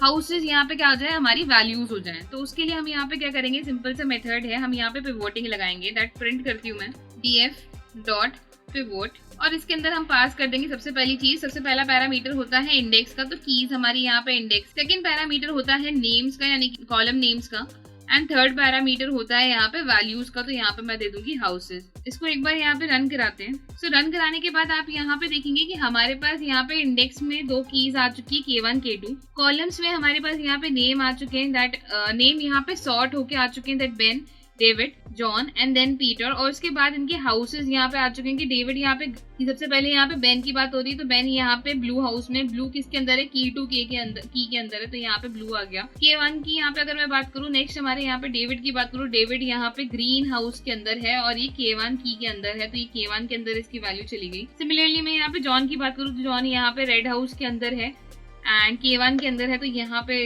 इसकी वैल्यू आ चुकी है। And Peter lastly red house के अंदर है, बट ये K2 के अंदर है, तो यहाँ पे भी इसकी वैल्यू आ चुकी है। तो इस तरह से यहाँ पे वैल्यूज जो है सॉर्ट हो चुकी है कि पहले हमारे पास यहाँ पे इंडेक्स वैल्यू आई है, मतलब पहला कॉलम बन गया इंडेक्स, दूसरा कॉलम यहाँ पे बन गया हमारा कॉलम के नेम्स, एंड तीसरी चीज यानी कि तीसरा कॉलम यहाँ पे बन गया हमारी वैल्यूज। वहीं एट द सेम टाइम अगर आपको चाहिए कि यहाँ पे अगर हमारे पास एक और कॉलम होता, सपोज इनकी ग्रेड्स का, ये कौन कौन सी ग्रेड्स में है, मैं यहाँ पे ले लेती 3rd, 8th, 9th and 8th। सो अब इसके अंदर हम यहाँ पे क्या करेंगे, यहाँ पे मैं ले लेती हूँ index is equals to keys, columns is equals to names and values is equals to, यहाँ पे मैं लिस्ट के अंदर ले लूंगी हाउसेस कॉमा, एंड दूसरी चीज है हमारी ग्रेड्स। अब इसको रन करवाते हैं, देखते हैं हमारे पास यहाँ पे क्या आउटपुट आता है। सो रन कराने पे आप यहाँ पे वैल्यू देखेंगे कि हमारे पास आ गए हैं नेम्स, हाउसेस यहाँ पे आ चुके हैं एंड ग्रेड्स के लिए यहाँ पे अलग से एक पूरा कॉलम बन चुका है। तो यहाँ पे पहले हाउसेस का एक कॉलम बना है जिसके अंदर K1 के अंदर हमारे पास आ गया ग्रीन, ब्लू, रेड यहाँ पे आ गया, एंड वापस से K1 के अंदर ही हमारे पास ग्रेड्स का एक पूरा कॉलम बन गया जिसके अंदर भी हमारे पास दोबारा से नेम्स है, एंड उसके बाद हमारे पास यहाँ पे वैल्यूज आ गई है 8th, 9th, 3rd and 8th। तो यहाँ पे इस तरह से मल्टीपल कॉलम्स भी आप ले सकते हैं। अगर आपको चाहिए कि आपके पास 2 कॉलम्स का यहाँ पे वैल्यूज हो तो मल्टीपल कॉलम्स भी यहाँ पे आ सकते हैं, 3 भी आ सकती है, लिस्ट आपके अकॉर्डिंग यहाँ पे इंक्रीज भी हो सकती है। सो आई होप गाइस कि पिवोटिंग का कॉन्सेप्ट यहाँ पे क्लियर हो गया होगा कि पिवोटिंग यहाँ पे किस तरह से वर्क करता है, कैसे ये 3 पैरामीटर्स लेता है कि पहला होता है इंडेक्स, दूसरा होता है कॉलम्स एंड तीसरा होता है यहाँ पे वैल्यूज। नेक्स्ट अब हम बात करते हैं यहाँ पे मेल्टिंग की, कि अगर हमें डेटा फ्रेम्स को यहाँ पे मेल्ट करना है तो फिर मेल्टिंग का यहाँ पे मेथड क्या कहता है। सो गाइस मेल्टिंग को समझने के लिए यहाँ पे एक छोटा सा मैं एग्जांपल ले लेती हूँ कि मैं यहाँ पे ले लेती हूँ सबसे पहले तो मेल्टिंग, एंड मेल्टिंग में मैं यहाँ पे ले लेती हूँ नेम्स, जैसे मैंने यहाँ पे नेम ले लिया लीसा, बेन, मारिया एंड डेविड, ठीक है। अब मुझे यहाँ पे और भी एक वैल्यू लेनी है कि जैसे मुझे यहाँ पे मैंने ले लिया जेंडर, मैंने यहाँ पे ले लिया female, male, female and male, ठीक है। एंड यहाँ पे ले ली मैंने एज, एंड एज ले ली मैंने यहाँ पे नेक्स्ट पैरामीटर, दैट इसकी एज है यहाँ पे लेट्स से 23, बेन की एज है यहाँ पे 24, मारिया की एज है यहाँ पे 30 एंड डेविड की एज है 27, ठीक है। अब मुझे यहाँ पे मेल्टिंग का कॉन्सेप्ट जो है, मेल्टिंग का कॉन्सेप्ट यहाँ पे ये कहता है कि यहाँ पे जो जेंडर है यानी कि कॉलम है, इसको तो बना देगा एक वेरिएबल, यानी कि एक कॉलम क्रिएट कर देगा और उसको बना देगा वेरिएबल, और इसके अंदर की जो वैल्यूज है वो यहाँ पे एक और वैल्यू बन जाएगी। तो मतलब हमारे पास डेटा किस तरह से आएगा कि हमारे पास आ जाएंगे नेम के अंदर आ जाएगा यहाँ पे Lisa, Ben, Maria and David, and उसके बाद यहाँ पे आ जाएगा एक और कॉलम जिसको बोलेंगे हम वेरिएबल। इसके अंदर हमारे पास आ जाएगा gender again gender and gender, और यहाँ पे आ जाएगी इसकी वैल्यू। तो वैल्यू में आ जाएगा हमारे पास फीमेल, मेल, फीमेल, मेल। तो इस तरह से हमारे पास यहाँ पे एक टेबल क्रिएट हो जाएगी। अगर आप चाहें तो यहाँ पे एज भी यहाँ पे वापस से क्रिएट हो सकती है कि यहाँ पे एक और वेरिएबल और वैल्यूज क्रिएट हो जाएगी और यहाँ पे क्या बन जाएगा, एज यहाँ पे वेरिएबल बन जाएगा एंड इसकी जो वैल्यूज है यहाँ पे 23, 24, 30, 27, मतलब अगर आपको चाहिए कि यहाँ पे आपके पास वेरिएबल हो जाए और उसके सामने उसकी वैल्यू हो जाए तो उसके लिए हम यहाँ पे मेल्टिंग का यूज कर सकते हैं कि एक कॉलम हमारा कॉलम का नेम जो है वो पूरा वेरिएबल बन जाएगा एंड उसके अंदर की जो वैल्यूज है वो उसके सामने एक और कॉलम यहाँ पे क्रिएट हो जाएगा। तो आइए देखते हैं गाइस इसको मेल्टिंग को यहाँ पे कैसे किया जा सकता है पैंडास के अंदर। तो इसके लिए सबसे पहले तो मैं ऊपर वाले डेटा को कमेंट में ले लेती हूँ एंड यहाँ पे मैं सिमिलर डेटा का भी एग्जाम्पल ले सकती हूँ। तो यहाँ से हम क्या करते हैं, सिर्फ कीज को हटा देते हैं कि हमारे पास यहाँ पे नेम्स हो गए, हाउसेज हो गए एंड ग्रेज हो गए। अब सिंपल सा मुझे यहाँ पे क्या लगाना है, मेल्टिंग का कॉन्सेप्ट लगाना है। उससे पहले यहाँ पे डीएफ क्रिएट कर लेते हैं, यानी कि data frame is equals to PD dot data frame and इसके अंदर मैं पास कर देती हूँ हमारी डिक्शनरी को। इसको अगर हम यहाँ पे रन करवाएंगे तो हमारे पास यहाँ पे डेटा नहीं आएगा क्योंकि अभी हमने प्रिंट नहीं करवाया है, तो इसको प्रिंट भी करवाना है। तो print df and as soon as हम दोबारा इसको रन कराएंगे तो अब हमारे पास यहाँ पे डेटा आ जाएगा कि 0, 1, 2, 3। उस पर हमारे पास नेम्स है, नेम्स में हाउसेज हैं, इसके बाद हमारे पास यहाँ पे ग्रेड्स हैं। ठीक है, अब मुझे यहाँ पे क्या चाहिए, मेल्टिंग करके मुझे यहाँ पे क्या लेके आना है। सबसे पहले मैं यहाँ पे बात कर लेती हूँ हाउसेज की, कि हाउसेज मुझे एक कॉलम क्रिएट करना है और उसके सामने उसकी वैल्यूज आ जाएगी, यानी कि वैल्यूज नाम से एक और कॉलम क्रिएट हो जाए और उसके अंदर यहाँ पे वैल्यूज आ जाए red, blue, green and red वापस से, और इधर की तरफ आ जाए हाउसेज हाउसेज हाउसेज हाउसेज। तो अब देखते हैं इसको कैसे किया जा सकता है। तो यहाँ पे मैं सिंपली प्रिंट कराऊंगी, print pd dot melt. So melt करनी है हमें डेटा फ्रेम को। कौन सी डेटा फ्रेम को, df को हमें यहाँ पे मेल्ट करना है। यहाँ पे वेरिएबल्स के लिए हम देंगे id वेरिएबल्स। id वेरिएबल्स यहाँ पे हमारे पास स्क्वायर ब्रैकेट में मैं यहाँ पे पास कर दूंगी नेम, नेम्स है एक्चुअली, एंड दूसरा यहाँ पे आएंगे वैल्यू वेरिएबल्स। तो यहाँ पे हम ले लेते हैं वैल्यू वेरिएबल्स एंड इसके अंदर मैं यहाँ पे स्क्वायर ब्रैकेट में पास कर देती हूँ हाउसेज को। नहीं, एक्चुअली नेम्स तो यहाँ पे आएगा हमारे पास, वेरिएबल्स हमारे बन जाएंगे हाउसेज एंड वैल्यू वेरिएबल बन जाएंगे हमारे पास यहाँ पे हाउसेज। तो हमारे पास इंडेक्स यहाँ पे क्या बन जाएगा, इंडेक्स वेरिएबल्स हो जाएंगे नेम्स, यहाँ पे वैल्यू वेरिएबल्स, यानी कि हमारे पास वेरिएबल एंड वैल्यू यहाँ पे क्या आ जाएगी, हाउसेज की आ जाएगी। तो इसको एक बार रन कराते हैं, देखते हैं यहाँ पे क्या चेंजेस आए हैं हमारे पास। तो आप यहाँ पे देखेंगे कि पहले हमारे पास क्या डेटा था, 3 कॉलम्स थे यहाँ पे, name, houses and grades. Name में हमारे पास नेम्स थे, हाउसेज में हाउसेज थे, ग्रेड्स में हमारे पास स्टूडेंट्स की ग्रेड थी। अब यहाँ पे नया क्या चेंजेस हुए कि यहाँ पे बन चुका है नेम, यहाँ पे बन चुकी दूसरी कैटेगरी वेरिएबल्स एंड तीसरा यहाँ पे वैल्यू बन चुका है। वेरिएबल के अंदर हमारे पास यहाँ पे आ चुके हैं हाउसेज और उसके बाद वैल्यू के अंदर उसी हाउस की यहाँ पे वैल्यू आ चुकी है कि जॉन, उसके हाउसेज है रेड, बेन उसका हाउस है यहाँ पे ब्लू, डेविड उसका हाउस है ग्रीन एंड पीटर उसका हाउस है दोबारा से यहाँ पे रेड। तो इस तरह से यहाँ पे वैल्यू और वेरिएबल दो यहाँ पे कॉलम क्रिएट हो चुके हैं, जिसके अंदर हमारी एक पूरे कॉलम की जो वैल्यूज है वो यहाँ पे डिस्ट्रीब्यूट हो चुकी है। सिमिलरली यहाँ पे तो 2 कॉलम्स है हमारे पास की ग्रेड्स भी है। अब ग्रेड्स को भी यहाँ पे आपको डिस्ट्रीब्यूट कराना है, तो उसका यहाँ पे सिंपल सा मेथड है कि हम वैल्यू वेरिएबल्स में यहाँ पे लिस्ट तो है ही सी हमारी, उसके अंदर हम यहाँ पे दे दें ग्रेड्स को भी। एंड अब मैं इसको यहाँ पे रन करवाती हूँ। सो रन करवाने के बाद हमारे पास यहाँ पे वैल्यूज किस तरह से आ रही है कि 0, 1, 2, 3 पे हमारे पास आ गया जॉन, बेन, डेविड, पीटर। वापस ये आएगा हमारे पास जॉन, बेन, डेविड, पीटर, और उसके बाद इनकी आ जाएगी ग्रेड यहाँ पे। तो वेरिएबल बन जाएगा ग्रेड और वैल्यू बन जाएगी यहाँ पे थर्ड, वेरिएबल बन जाएगा ग्रेड एंड वैल्यू बन जाएगी यहाँ पे 8। तो इस तरह से आपके पास अगर मल्टीपल कॉलम्स है और उनको भी आपको यहाँ पे वेरिएबल और उनके वैल्यूज में कन्वर्ट करना है तो सिंपल से यहाँ पे मेथड है, इसको हम यहाँ पे लगा सकते हैं। लास्टली अगर यहाँ पे हमारे पास क्या हो रहा है कि इनके नेम यहाँ पे हमारे पास चेंज हो रहे हैं, कि हमारे पास यहाँ पे नेम क्या आ रहा है, यहाँ पे नेम आ रहा है वेरिएबल और यहाँ पे आ रहा है वैल्यू। सो अगर आपको इनको यहाँ पे चेंज करना है, इनका अगर अपने अकॉर्डिंग यहाँ पे कोई कॉलम का नेम देना है तो वो भी हम यहाँ पे कर सकते हैं। तो उसको करने के लिए हम यहाँ पे सिंपल सा मेथड लगाएंगे कि मैं यहाँ पे लगाऊंगी कॉमा। कॉमा के बाद मुझे यहाँ पे चाहिए कि वेरिएबल नेम हम यहाँ पे बात करेंगे। तो वेरिएबल नेम को आप कोई भी नया नेम यहाँ पे दे सकते हैं, जैसे कि अगर हम यहाँ पे बात कर रहे हैं वेरिएबल में हाउसेज एंड ग्रेड्स की, तो यहाँ पे लिख देंगे हाउसेज एंड ग्रेड्स, कॉमा लगा के यहाँ पे वैल्यू वेरिएबल, वैल्यू नेम भी आता है हमारे पास, तो वैल्यू नेम के लिए भी हम यहाँ पे दे सकते हैं। यहाँ पे मैं वैल्यू को वैल्यूज ही रखना चाहूँ तो हम वैल्यूज भी रख सकते हैं। एंड एज सून एज मैं इसको यहाँ पे रन करवाती हूँ तो हमारे पास यहाँ पे क्या आएगा, हाउसेज एंड ग्रेड्स आ गए हमारे पास। यहाँ पे हाउसेज आ गए और उनकी वैल्यूज यहाँ पे आ चुकी है। तो पहले यहाँ पे वैल्यू था और अब यहाँ पे वैल्यूज आ चुकी है उसकी। तो अब यहाँ पे जो भी चीज रखना चाहे, मतलब इनका नाम भी अगर आप यहाँ पे कॉलम्स का नेम चेंज करना चाहे तो उसका सिंपल से यहाँ पे मेथड है। तो उसके लिए हमें यहाँ पे करना है कि हमारे पास यहाँ पे 2 पैरामीटर्स है। एक तो है वेरिएबल नेम, वेरिएबल नेम के अंदर हमारे पास है हाउसेज एंड ग्रेड्स, एंड उसके बाद है हमारे पास वैल्यू नेम, यानी कि अगर वैल्यू का कॉलम का नेम आपको यहाँ पे चेंज करना है तो उसके लिए हम यहाँ पे वैल्यू नेम का यूज करेंगे और इसके अंदर यहाँ पे पास कर देंगे वैल्यू को। सो आई होप गाइस कि यहाँ पे मेल्टिंग का कॉन्सेप्ट भी क्लियर हो गया होगा। पिवोटिंग और मेल्टिंग यहाँ पे दोनों ही अलग अलग कॉन्सेप्ट है। पिवोटिंग के अंदर यहाँ पे हमारे पास 3 पैरामीटर्स आते हैं, इंडेक्स, कॉलम एंड वैल्यूज के। वहीं at the same time melting के अंदर हमारे पास क्या होता है कि अगर हमारे पास एक कॉलम होती है और उसको हमें मेल्ट करके 2 कॉलम्स में यहाँ पे कन्वर्ट करना होता है तो हम यहाँ पे मेल्टिंग कर सकते हैं।